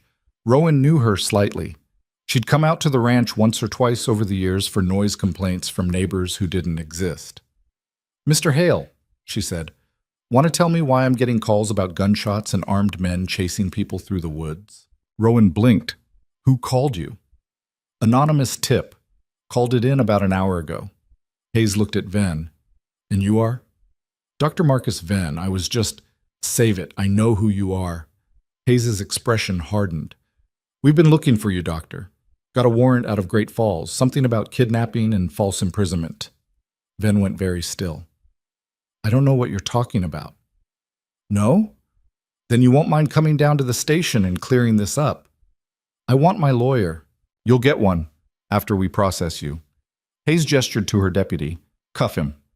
As the deputy moved forward, Ven looked at Alara one last time. This isn't over. Yeah, Alara said quietly. It is.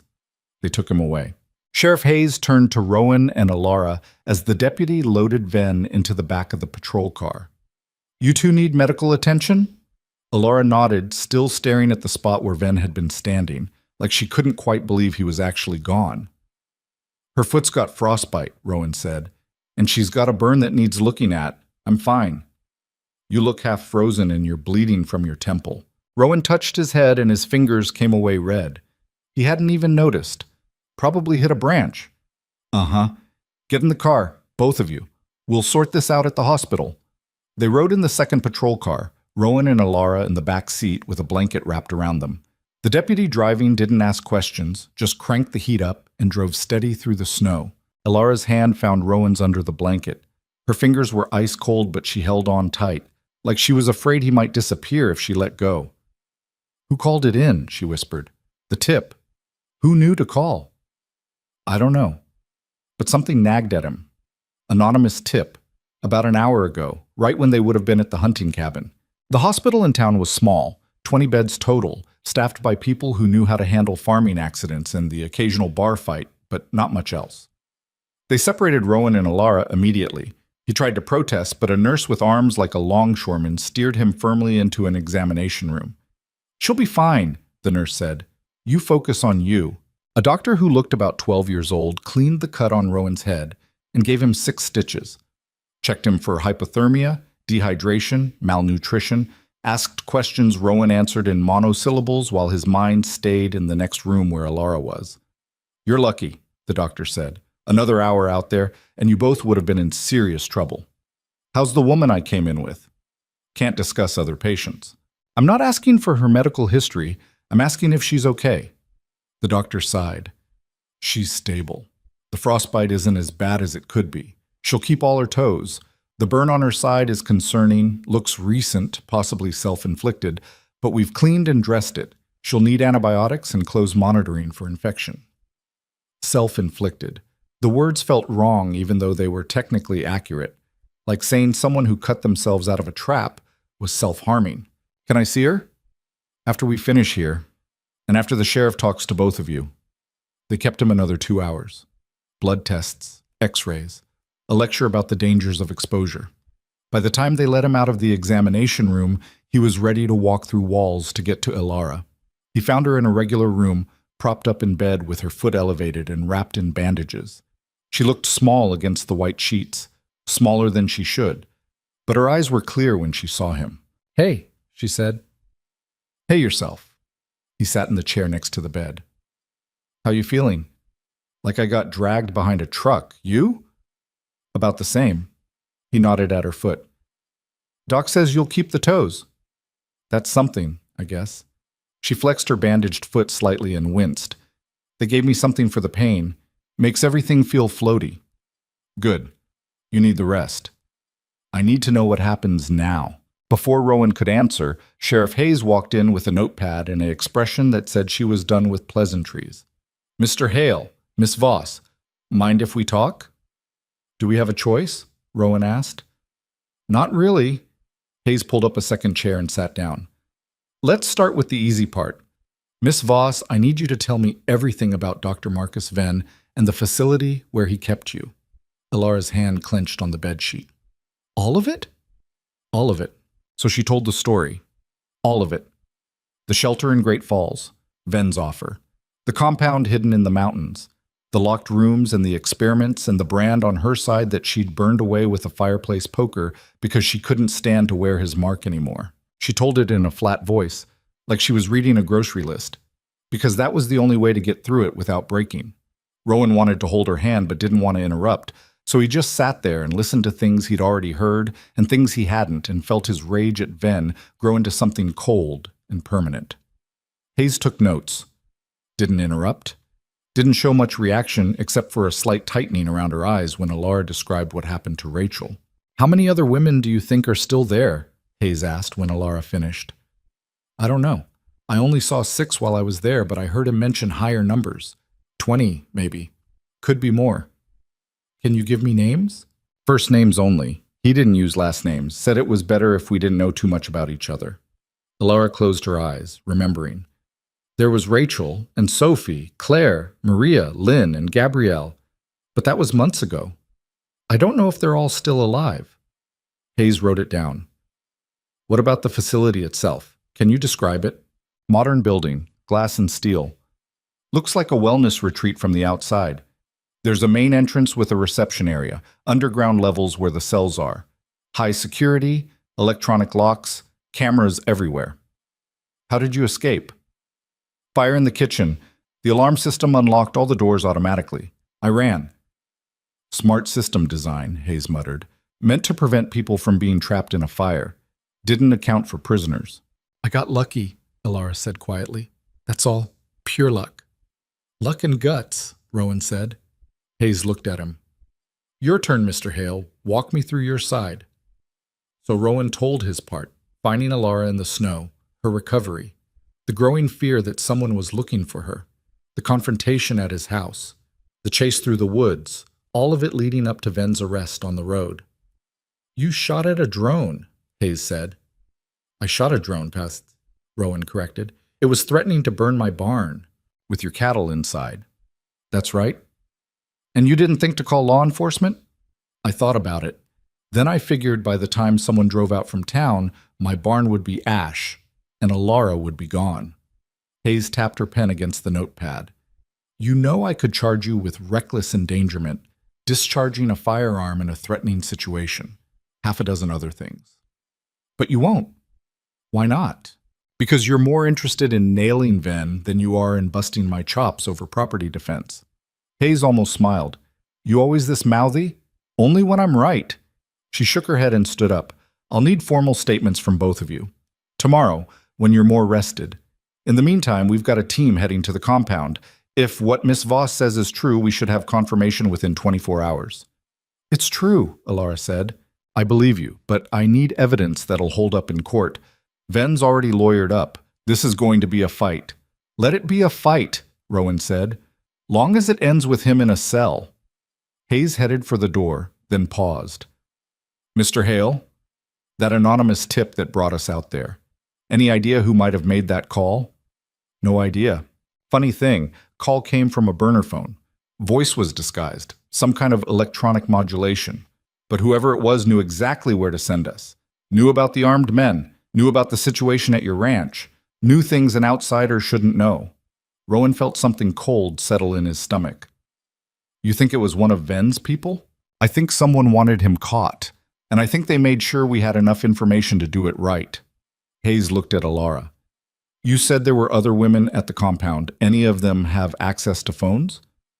No, Ven kept all communication locked down. He was paranoid about us reaching the outside. Then maybe he wasn't paranoid enough. Hayes opened the door. Get some rest, both of you. I'll be back tomorrow. After she left, Rowan and Alara sat in silence for a long moment. Someone helped us, Alara said finally. Someone inside. Looks like it. Rachel, it had to be Rachel. She's the only one who would have known I'd run. The only one who would have cared enough to risk it. If she had access to a phone, why didn't she use it to escape herself? Alara's face crumpled slightly. Because she can't walk. Not anymore. Not after what Ven did to her. The weight of that settled over the room like a shroud. We're getting her out, Rowan said. All of them. Whatever it takes. You don't owe them anything. Maybe not. But I owe you. And you owe them. So that's how it works. A nurse came in to check Alara's vitals and shoo Rowan out. He protested, but the nurse was having none of it. Visiting hours are over. She needs rest, and you need to go home. I don't have a home, Rowan said. Ven's men trashed it. Then go to a motel. But you can't stay here. Alara caught his hand before he left. Don't go far. I'll be right outside. They'll have to drag me out of this hospital to get me any farther. Promise? Promise. He kept that promise. Spent the night in the waiting room, dozing in an uncomfortable plastic chair while nurses gave him sympathetic looks and didn't push him to leave. He woke up every hour or so, his body refusing to believe they were actually safe, and had to remind himself that Ven was in custody and Alara was just down the hall. Morning came gray and cold. Rowan bought terrible coffee from a vending machine and was drinking it when Sheriff Hayes showed up with a tablet and a grim expression. We raided the compound, she said without preamble. 3 hours ago. FBI assisted. You want to see what we found? Rowan wasn't sure he did, but he nodded anyway. Hayes pulled up photos on the tablet. The compound looked exactly like Alara had described. Modern architecture, beautiful views, the kind of place that would photograph well for a magazine. Then the interior shots started. Locked doors, camera systems, and the cells. They weren't dirty. That was what struck Rowan first. They were clean and climate-controlled and looked almost comfortable, like luxury hotel rooms, except for the fact that the doors locked from the outside and the windows were barred. How many? He asked. 14 women total, ages ranging from 22 to 38, all of them matching the profile Miss Voss described. No family, no resources, no one looking for them. Ben picked his victims carefully. Are they okay? Physically, mostly. Some injuries, malnutrition, evidence of long-term psychological trauma. We've got medical teams working with them now. Hayes swiped to another photo. We also found this. It was a room that looked like a doctor's office. Examination table, medical equipment, filing cabinets, and on one wall a corkboard covered with photographs and handwritten notes. The photographs were of women, different women, taken at different times. Some looked healthy, others looked sick, a few looked dead. He was documenting them, Rowan said, feeling sick, like lab rats. Worse than rats, he kept detailed records, pain thresholds, psychological breaking points, response to various stimuli. It's all here. Years' worth of data. What about Rachel, the woman Alara mentioned? Hayes's expression softened slightly. We found her. She's alive. Barely mobile, like Miss Voss said, but alive. And she's the one who made the call. One of our techs found a hidden cell phone in her room. She'd been stealing minutes whenever she could, waiting for the right moment to use it. She saved our lives. She saved a lot of lives, hers included. Hayes put the tablet away.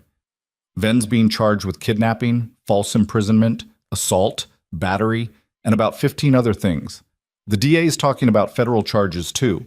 Human trafficking, civil rights violations. This is going to be a big case. Good. Let it be big.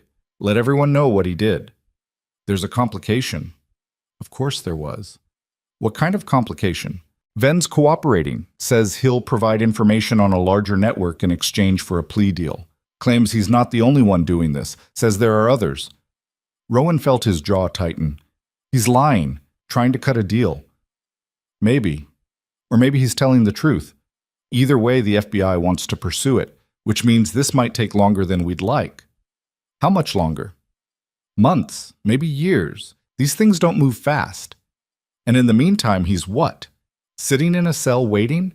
He's in federal custody. Maximum security. He's not going anywhere. It wasn't enough. Rowan wanted Van buried under the prison, not sitting comfortably in a cell making deals, but he understood how the system worked. Sometimes justice took time. Can I tell Alara? That's why I'm here. I need to update her anyway. Give her formal statement. They went to Alara's room together. She was awake, sitting up in bed, and looking stronger than she had the night before. The doctor must have adjusted her pain medication because her eyes were clearer. Hayes gave her the update. The raid. The 14 women. Rachel's call. Ven's arrest, and the charges mounting against him. Alara listened to all of it without interrupting. When Hayes finished, she asked the question Rowan had been dreading. Is he going to trial? Yes. Will I have to testify? Almost certainly. You're one of his victims. Your testimony will be crucial. Alara's hands clenched on the bed sheet. I have to see him again. In court. You'll have support. Victims' advocates. Counseling. You won't be alone. I'll be there too, Rowan said. Every day. Front row. Alara looked at him. You don't have to do that. I know. I'm doing it anyway. Hayes took Alara's formal statement. Another hour of questions and answers that left Alara exhausted and pale. When it was done, Hayes promised to keep them updated and left. Rowan stayed. The nurses had given up trying to enforce visiting hours. He pulled the chair close to the bed and just sat with her while she stared at the ceiling. I thought it would feel different, she said after a long silence. What would? Being free. I thought once he was arrested, I'd feel, I don't know, lighter. But I just feel tired. Freedom's not a feeling, it's a fact. You're free whether it feels like it or not. That's not very comforting. I'm not very good at comfort. She smiled slightly. No, you're not. But you're good at other things. Like what? Like being there. Like meaning it when you say you'll stay. Like looking at someone broken and not seeing them as broken. You're not broken, Alara. I'm something. I don't know what yet. She turned her head to look at him. What happens now? After I get out of here? Whatever you want. You're free, remember? You get to choose. What if I don't know how to choose? What if I've forgotten? Then you practice. Start small. Coffee or tea. Morning or night. Stay or go. Stay or go, she repeated quietly. That's a big choice. Doesn't have to be, not yet. Focus on getting better first, the rest will sort itself out. But even as he said it, Rowan knew the question was there between them. What came next? Where did they go from here? They'd been thrown together by circumstance and crisis, but crisis didn't last forever. Eventually, they'd have to figure out what they were to each other when the world wasn't trying to kill them. The hospital kept Alara for 3 more days, monitoring the frostbite, making sure the burn on her side wasn't infected, running every test they could think of because small-town hospitals loved a dramatic case, and this one had drama in spades. Rowan stayed close. He rented a room at the motel down the street, a place that smelled like old smoke and desperation, but spent most of his time at the hospital, reading to Alara from newspapers, playing cards, just sitting in comfortable silence. On the second day, a woman from Victim Services showed up, mid-40s, kind eyes, professional demeanor. She spent 2 hours with Alara talking about resources and options and the long road ahead. There's a shelter in Billings, she told Alara, specifically for women recovering from captivity situations. They have counseling, job training, housing assistance. I can make arrangements if you're interested. I'll think about it, Alara said. After the woman left, Rowan asked, "You planning on going?" "I don't know. Maybe. It makes sense, right? Start fresh, get help, build a new life." Makes perfect sense. But? No but. If that's what you want, you should do it. Alara picked at the edge of her blanket. "What do you want, Rowan?"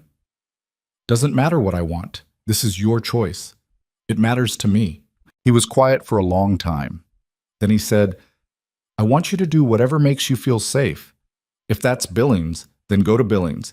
If it's somewhere else, go there. And if—" He stopped, the words harder to say than he expected. "If it's not anywhere near me, I'll understand that too." "You think I'd leave because of you?" "I think I'm a 53-year-old former drunk who lives on a broken-down ranch in the middle of nowhere. I'm not exactly prime relationship material.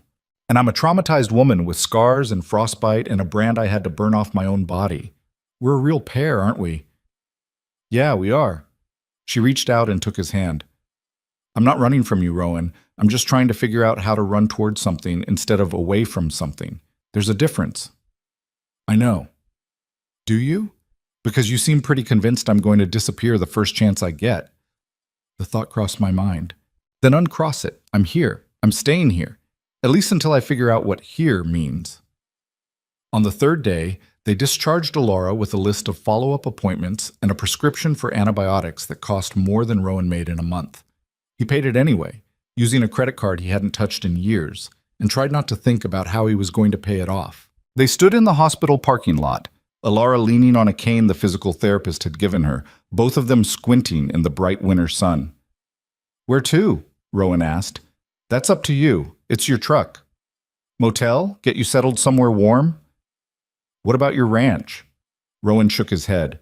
"It's a mess. Ven's men trashed it pretty good.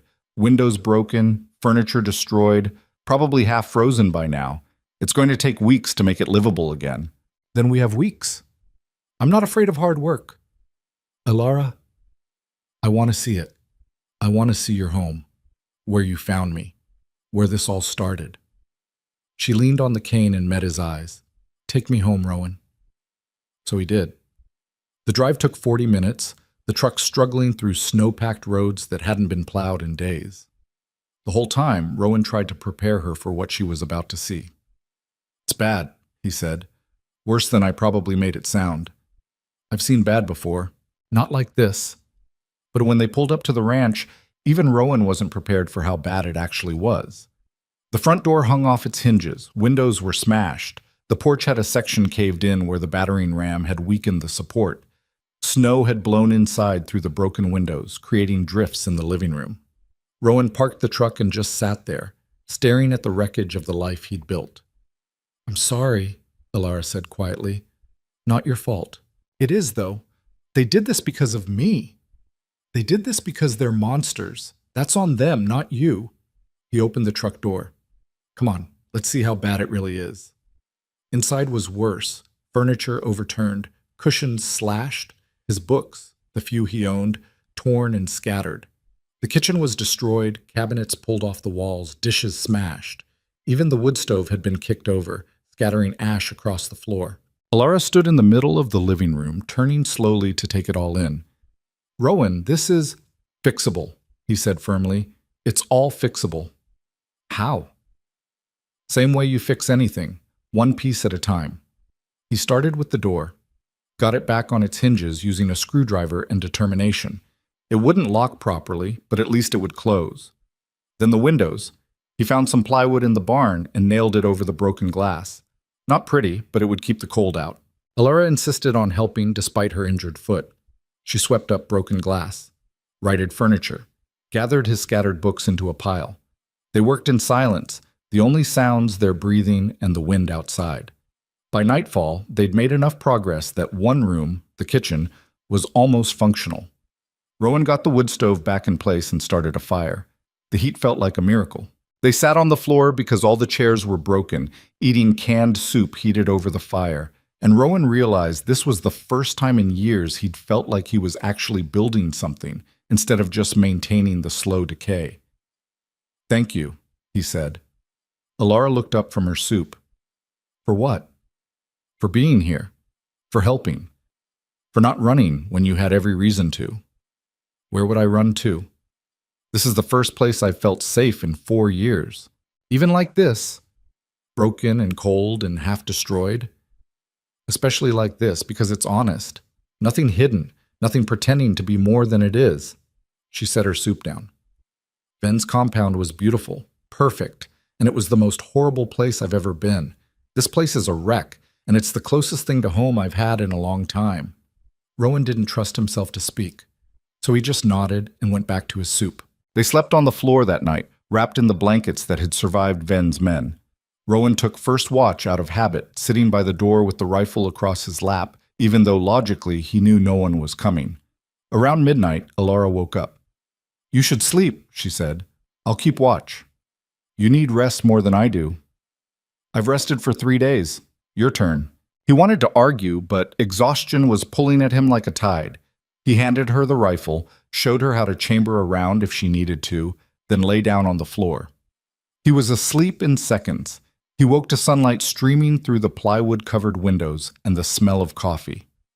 Alara was in the kitchen, heating water over the fire, somehow looking more at home than he'd ever felt in his own house. "Morning," she said when she saw he was awake.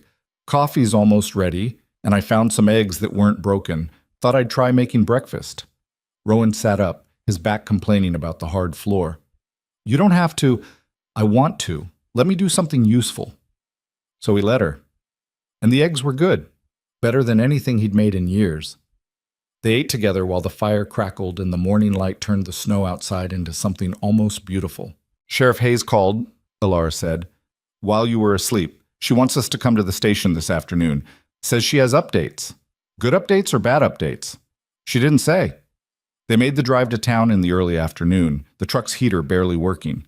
At the station, Hayes met them with news that was somehow both. The DA's office has formally charged Ven with 43 counts ranging from kidnapping to assault to human trafficking. The evidence is overwhelming. Documents, photographs, testimony from all 14 women. He's going away for a long time. "How long?" Rowan asked. "If he's convicted on all counts, life, no possibility of parole." Alara's breath caught. Life. "But there's a complication," Hayes continued. "His lawyers are pushing for a psychiatric evaluation. They're going to argue diminished capacity, that he was conducting research, not committing crimes, that he genuinely believed he was helping these women." "That's garbage," Rowan said. "I know, but it's garbage that might work. Ven's smart. He documented everything in a way that could be interpreted as medical research if you squint hard enough and ignore all the human rights violations." "So what does that mean for the trial?" "It means it's going to be a fight, and it means we need the testimony of every victim to be solid, consistent, unshakable." Hayes looked at Alara. "Which brings me to you. The DA wants to meet with you. Prepare you for what's coming. Are you willing?" Alara was quiet for a long moment. Then she said, "What about the other women? The ones from the compound?" "Most of them are willing to testify. A few are too traumatized. We're not pushing them." "What about Rachel?" "Rachel's one of our strongest witnesses. She wants to testify. Says she's been waiting 4 years for the chance." Alara nodded slowly. "Then yes, I'll testify. I'll do whatever it takes to make sure he never hurts anyone else." Hayes smiled. "I was hoping you'd say that." They spent the next 2 hours at the DA's office, going over Alara's testimony. The DA, a sharp woman named Patricia Chen, who looked like she ate defense attorneys for breakfast, walked Alara through every detail of her time at the compound. It was brutal. Rowan sat in the corner and watched Alara relive her trauma for the sake of building a case. Watched her hands shake when Chen asked about the brand. Watched her voice crack when she described what Ven had done to Rachel. But she didn't break. She answered every question clearly and calmly, like she was finally taking back the power Ven had stolen from her. When it was over, Chen looked impressed. "You're going to make an excellent witness, Miss Voss. The jury will believe you." "I hope so," Alara said quietly. "I need them to believe me." Outside in the parking lot, Alara finally let herself shake. Rowan caught her as her knees gave out and held her while she trembled. "I can't do this," she whispered. "I can't sit in a courtroom and look at him and relive all of it in front of strangers." "Yes, you can." "How do you know?" "Because you already did, just now, and you were incredible." "That was just practice. The real thing will be worse." "Maybe, but you won't be alone. I'll be right there. Rachel will be there. All the other women he hurt. We're all going to stand up and tell the truth, together." She pulled back slightly to look at him. "Why are you doing this? You could walk away right now. Go back to your ranch. Forget any of this happened." "I could," Rowan agreed, "but I'm not going to." "Why not?" "Because for the first time in 6 years, I have a reason to stay." She kissed him then. Not desperate like at the creek, not scared like in the woods, just soft and certain, like a decision she'd made and was finally acting on. When she pulled back, she said, "I think I'm falling in love with you, Rowan Hale. I think I fell in love with you the moment I pulled you out of that snow. Just took me a while to admit it. We're a mess, you know that? Best kind of mess there is." They drove back to the ranch as the sun was setting, painting the snow in shades of gold and pink. The house was still broken, the windows were still boarded, but somehow it looked different, less like a ruin, more like a beginning. That night they lay on the floor again, wrapped in blankets and watching the fire. "What happens after the trial?" Alara asked. "When this is all over?" "Whatever we want.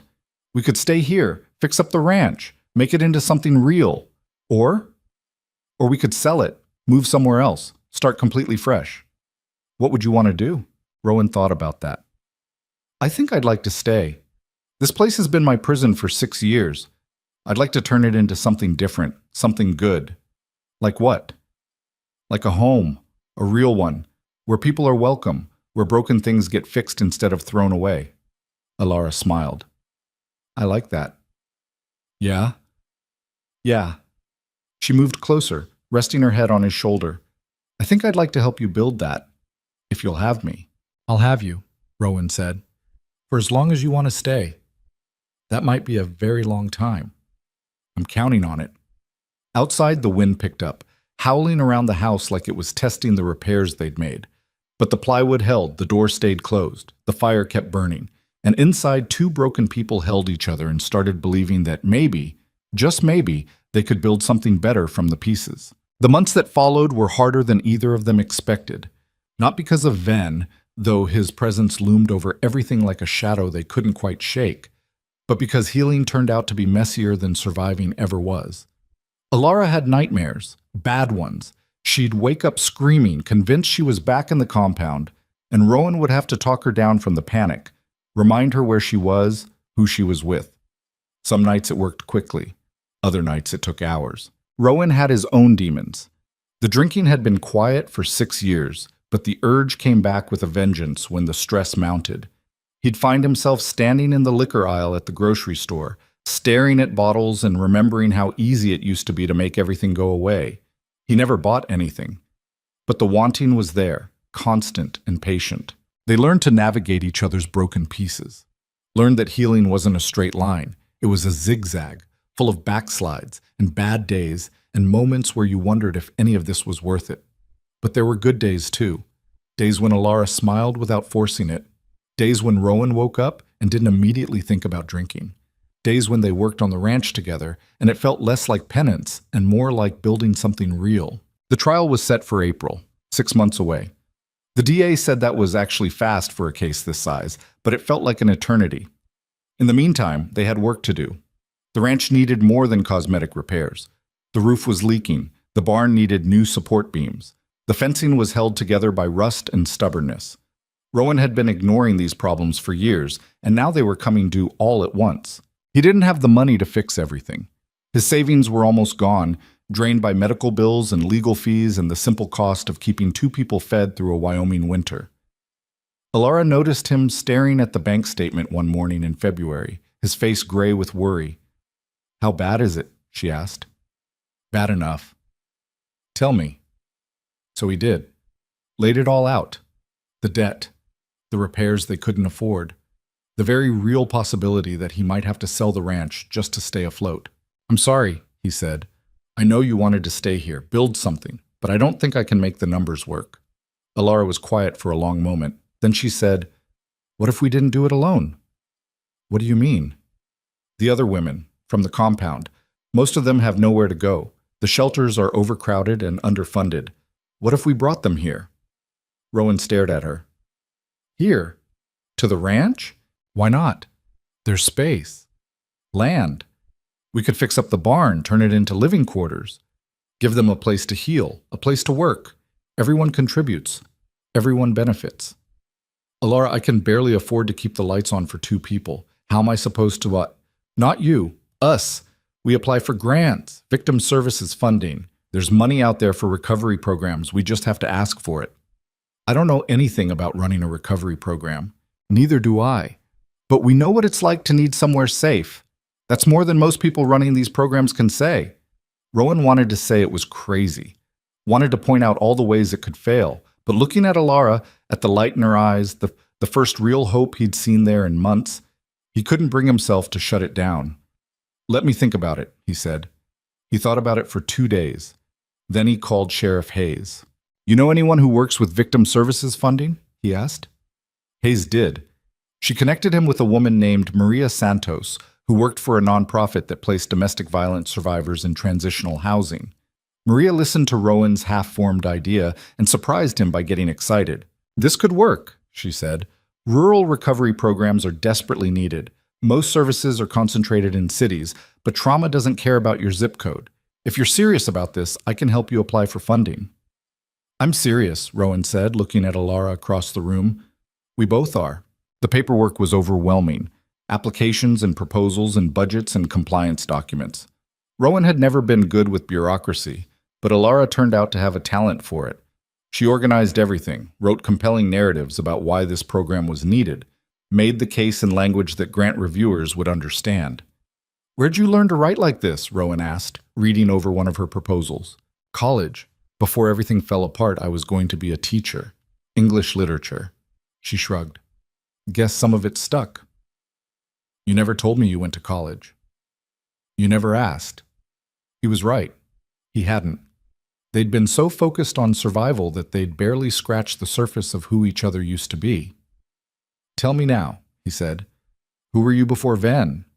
So she told him about the girl who loved books and wanted to teach, who believed that words could change the world, who thought she could handle life on her own and learned too late that asking for help wasn't weakness. And Rowan told her about the young man who joined the army looking for purpose and got kicked out for fighting, who came back to Wyoming angry and lost and found himself at the bottom of a bottle before he was 25, who married a good woman and spent 8 years proving he didn't deserve her. They were different people now, scarred by different things, but somewhere in the telling, they understood each other better than they had before. In March, they got word that their first grant application had been approved. $50,000 to convert the barn into living space and fund the first year of operations. Alara cried when she read the email. Not sad tears. Relief tears. The kind that came when you realized you might actually pull this off. Construction started in early April, just 2 weeks before the trial. A local contractor, a gruff man named Pete, who'd known Rowan's father, agreed to do the work at cost. He brought a crew of 3, and they turned the barn into something Rowan barely recognized. Separate rooms with real doors that locked from the inside. A kitchen. Bathrooms with actual hot water. Insulation and heat and windows that let in light without letting in cold. "It's not fancy," Pete said on the last day of construction, "but it's solid, should hold up fine." It was more than solid. It was beautiful in a functional, honest way that reminded Rowan of what Alara had said months ago, nothing pretending to be more than it was. The trial started on a Monday in late April. The courthouse in Great Falls was a stern brick building that looked like it had been designed to make people feel small. Rowan hated it on sight. They arrived early with Patricia Chen, the DA, who walked them through what to expect. The jury selection, the opening statements, the parade of witnesses who would lay out Ven's crimes in excruciating detail. "It's going to be hard," Chen warned. "His lawyers are good. They're going to try to discredit every witness, poke holes in every story. They'll paint Ven as a misguided researcher, and you all as willing participants who changed your minds after the fact." "Let them try," Alara said quietly. The courtroom was packed, media from across the state, victim advocates, and 14 women who'd survived Ven's compound, sitting together in 2 rows like they were still trying to protect each other. Rowan recognized Rachel immediately. She was in a wheelchair, her legs motionless beneath a blanket, but her eyes were sharp and clear. When she saw Alara, she smiled, the kind of smile that said, "We made it." Ven was brought in wearing a suit that probably cost more than Rowan's truck. He looked calm, composed, like this was just another day at the office. Alara's hand found Rowan's and squeezed so hard it hurt. "I'm here," he whispered, "right here." The trial lasted 3 weeks, 21 days of testimony and evidence and legal maneuvering that made Rowan's head spin. The prosecution went first. Chen was methodical, building her case piece by piece. She showed photographs of the compound, played video footage from Ven's security cameras, read excerpts from his research notes that detailed pain thresholds and breaking points like he was discussing lab results. Then came the witnesses. All 14 women took the stand, one by one, and told their stories. They talked about how Ven had found them, at shelters, soup kitchens, bus stations, places where desperate people gathered. They described his initial kindness, his promises of help and safety, and then they described what happened after the doors locked. The defense attorney, a slick man named Garrison who smiled too much, tried to shake them, questioned their memories, suggested they'd misinterpreted Ven's intentions, implied they'd agreed to participate in research and were only crying foul now because they wanted money. Some of the women faltered under his questioning, got confused or emotional or angry, but they didn't break. Every single one of them held firm on the core truth. Ven had imprisoned them, hurt them, treated them like property. Rachel's testimony was the most powerful. She wheeled herself to the witness stand and spent 4 hours detailing what Ven had done to her after her escape attempt. The punishment that had left her unable to walk, the months of isolation and pain. Garrison tried to suggest she'd injured herself. Rachel looked at him with contempt and said, "You think I destroyed my own spine? For what? Attention? Money? I was a mechanic before Ven. I built things with my hands, and now I can't even stand up to brush my teeth. You tell me what possible reason I'd have to do that to myself." The jury looked sick. 2 of them were crying. Alara testified on day 16. Rowan sat in the front row and watched her take the stand with her head high and her hands steady. Chen walked her through her story gently. How she'd met Ven, what he'd promised, what he'd done. The brand on her ribs that she'd burned away with a fireplace poker because she refused to wear his mark anymore. "Can you show the jury?" Chen asked. Alara stood and lifted her shirt just enough to reveal the scar. The courtroom went silent. Even the judge looked shaken. Then came Garrison's cross-examination. He was gentler with Alara than he'd been with the others. Maybe he could see the jury's sympathy and knew pushing too hard would backfire, but he still tried. "Miss Voss, you signed a contract agreeing to participate in Dr. Ven's research program, correct?" "I signed a paper he put in front of me, yes." "And did you read that contract before signing?" "I tried, but I was sick, coughing so bad I could barely breathe. He said the contract was just formality, that I could read it later after I got settled." "But you did eventually read it." "He never gave me a copy. When I asked, he said I didn't need one, that he was keeping it safe." "So you have no proof this contract even exists?" Chen objected. The judge sustained, but Garrison had made his point, or tried to. "Miss Voss, you've described Dr. Ven as cruel and sadistic, but he also provided you with food, shelter, and medical care for 3 years, correct?"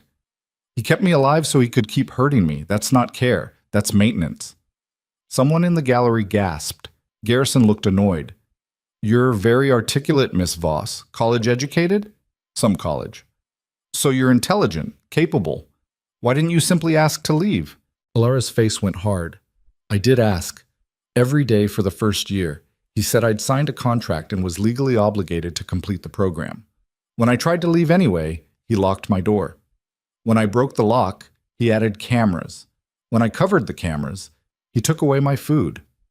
Every attempt I made to escape, he countered. By the end, I wasn't asking anymore. I was just trying to survive. Yet you did escape. During a fire. Yes. A fire you could have started yourself. The implication hung in the air. Chen objected immediately, but the damage was done. I didn't start that fire, Alara said firmly. And even if I had, what does that say about your client's compound? That the only way out was through flames? Garrison had no response to that. The defense's case was exactly what Chen had predicted. Expert witnesses who testified that Ven's research methods, while unconventional, weren't illegal. Character witnesses who described him as dedicated and brilliant. A psychologist who suggested Ven might have a personality disorder that prevented him from understanding the harm he was causing. Ven himself took the stand on day 19. He was calm, measured, professional. He admitted to making mistakes. Errors in judgment, he called them, but insisted his intentions had been pure. I wanted to understand trauma, he said, to develop better treatments for survivors. Yes, my methods were unorthodox. Yes, I should have been more transparent about the nature of the research, but I genuinely believed I was helping these women heal.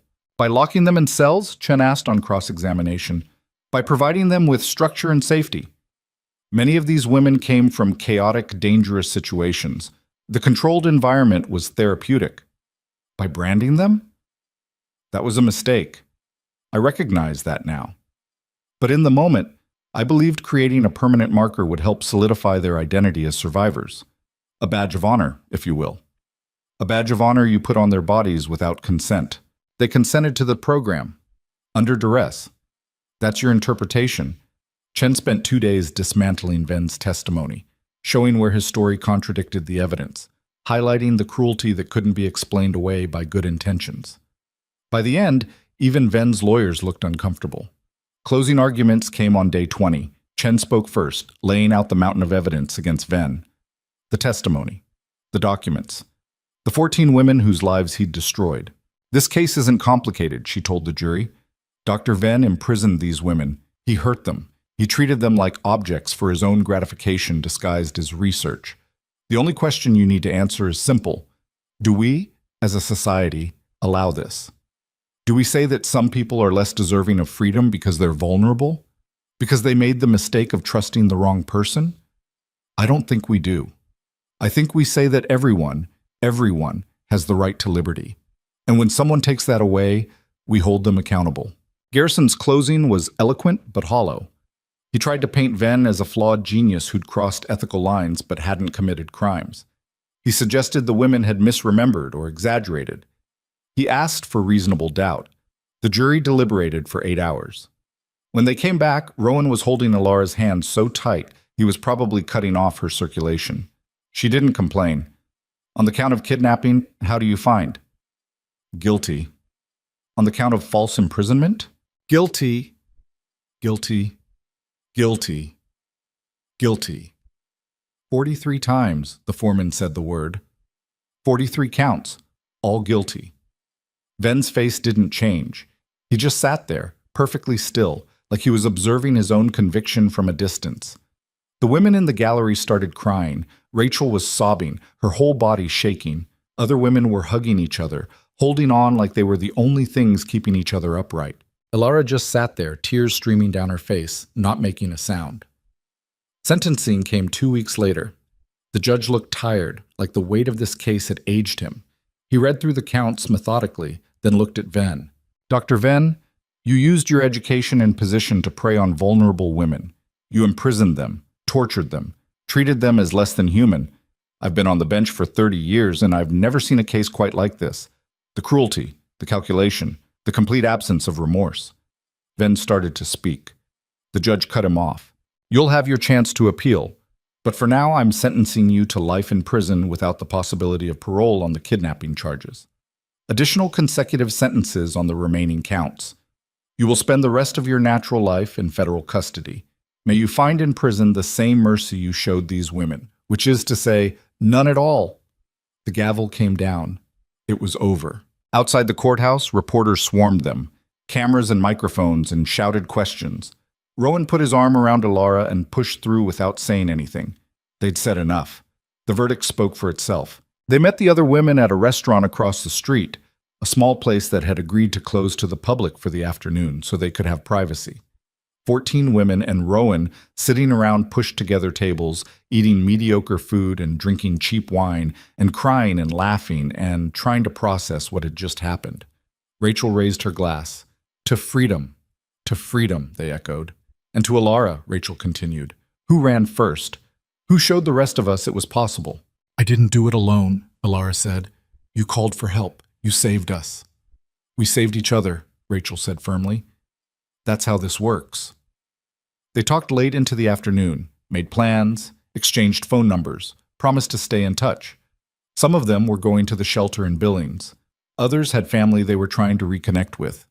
3 of them, including Rachel, asked about the ranch. We heard you're starting a program, Rachel said. Recovery housing. Is that real? It's real, Alara confirmed. We've got space for 8 right now. Once we get more funding, we can expand. I'd like to come. If there's room. There's room, Rowan said. There's always room. They drove back to the ranch that night in comfortable silence. The trial was over. Ven was locked away. The women were free. Everything they'd fought for had actually happened, so why did Alara still look troubled? What's wrong? Rowan asked as they pulled into the driveway. Nothing's wrong. Everything's right. That's what's bothering me. I don't follow. She turned to look at him. For 3 years I was surviving, then I was running, then I was fighting, and now what? The fight's over. Ven's gone. What do I do with myself now that there's nothing left to run from? Rowan understood that better than she knew.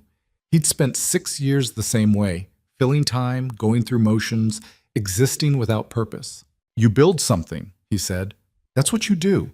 You take all that energy you spent surviving and you put it toward living. How? However you want. That's the whole point of freedom. You get to choose. What if I make the wrong choice?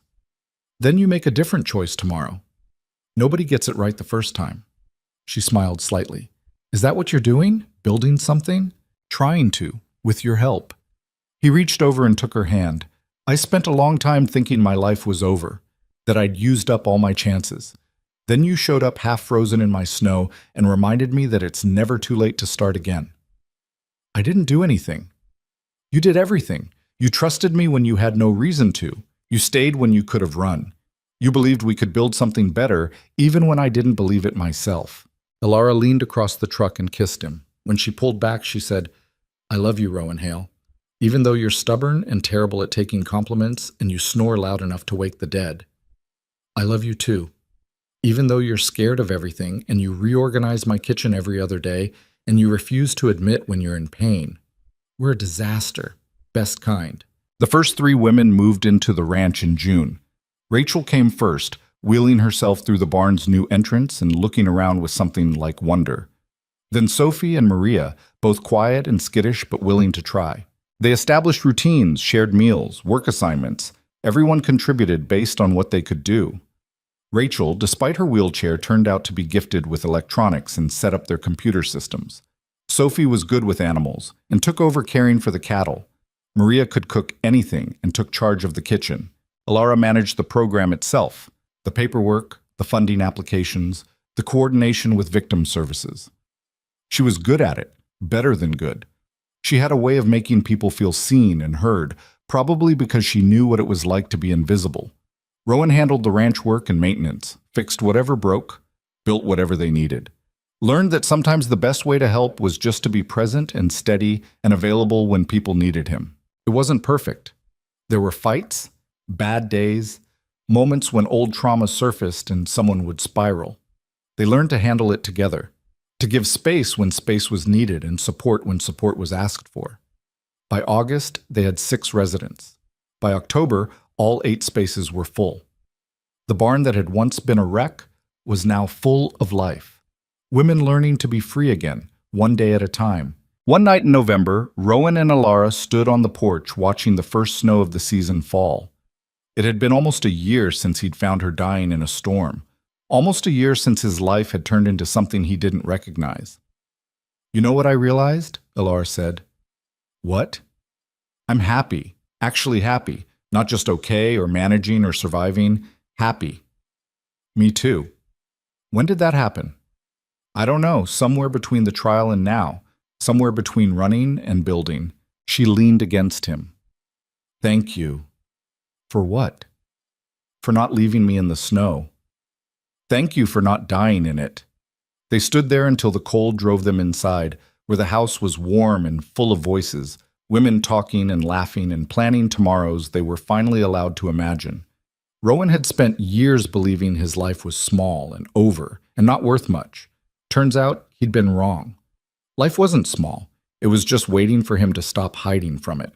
Spring came hard and fast, the snow melting in torrents that turned the creek into a river. The ranch came back to life. Green pushing up through brown earth, cattle shedding their winter coats, birds returning to trees that had been silent for months. Rachel got a job working remotely for a tech company in Seattle. Sophie enrolled in community college to study veterinary science. Maria started selling her baked goods at the farmer's market in town and couldn't keep up with demand. The women were moving forward, building lives. Some would stay at the ranch long term, others would eventually leave, ready to try again on their own. Both were fine. Both were freedom. In April, exactly 1 year after the trial, Alara and Rowan drove to Great Falls to meet with Patricia Chen. She had news. Ven's appeal was denied, Chen said. All 43 counts upheld, he's never getting out. Good, Alara said simply. There's more. We've identified 17 other women who were held at the compound over the years but didn't testify. They're interested in filing civil suits. If you're willing, they'd like you to be part of it. Alara looked at Rowan. He shrugged. Your call. She thought about it, about spending more time in courtrooms, reliving trauma, fighting battles that would take years to resolve. Then she thought about 17 women who deserve justice too. Tell them yes, she said. Whatever they need, I'm in. The civil cases would take years. But Alara had years now. That was the gift of freedom. Time stretched out ahead instead of behind, full of possibility instead of regret. They drove home in the late afternoon, the truck radio playing country music neither of them particularly liked, but didn't bother to change. Somewhere around the Montana border, Alara said, I've been thinking about something. Yeah? About us. About making this official. Rowan glanced at her. Official how? However you want. Marriage, partnership. I don't care about the label. I just want you to know I'm staying. Not because I have nowhere else to go, because this is where I want to be. I want that too, Rowan said. Have for a while now. Just didn't know how to ask. You don't have to ask, I'm telling you. I'm here, for good. Then we're doing this, building a life together. Yeah, we are. They got married in June on the ranch, with all 8 residents attending and Sheriff Hayes officiating and Pete the contractor making terrible jokes during the ceremony. It wasn't fancy, just honest. 2 broken people promising to keep choosing each other, one day at a time. Rachel gave a speech at the small reception they held in the barn. A year ago, we were all trapped in different ways. Some of us in actual cells, some in bottles, some in grief or fear, or the belief that we didn't deserve better. And then we found each other, found this place, found proof that sometimes the people who save you are the ones who needed saving too. She raised her glass. To Rowan and Alara. May you be as stubborn about loving each other as you were about not dying in the snow. Everyone drank to that. The years that followed were fuller than either of them expected. The ranch program grew. They added a second barn, then a third.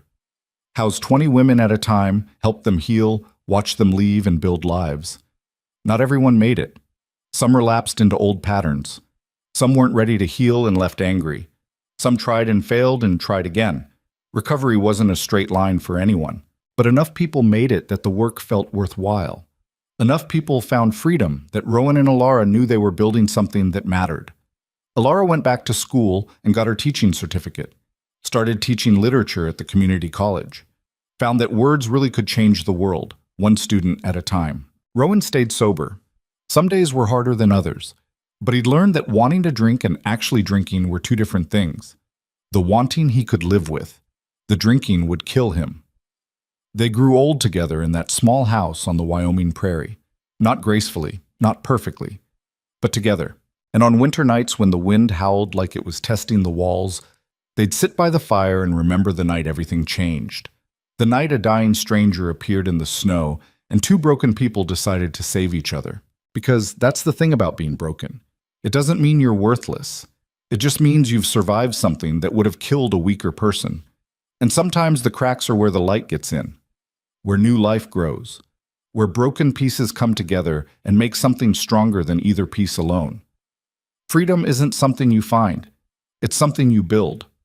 One choice at a time, one day at a time, one moment of courage at a time. And sometimes, if you're very lucky, you find someone to build it with. Someone who sees your scars and doesn't look away. Someone who knows what it means to be lost and chooses to help you find your way home. That's what Rowan and Alara built. Not a perfect life, not an easy life, but a free one. And in the end, that was everything. The snow fell outside their window one last time in this story, covering the ranch in white the way it had that first night. But this time, everyone inside was warm. Everyone was safe. Everyone was exactly where they chose to be. And that, more than anything else, was what freedom looked like.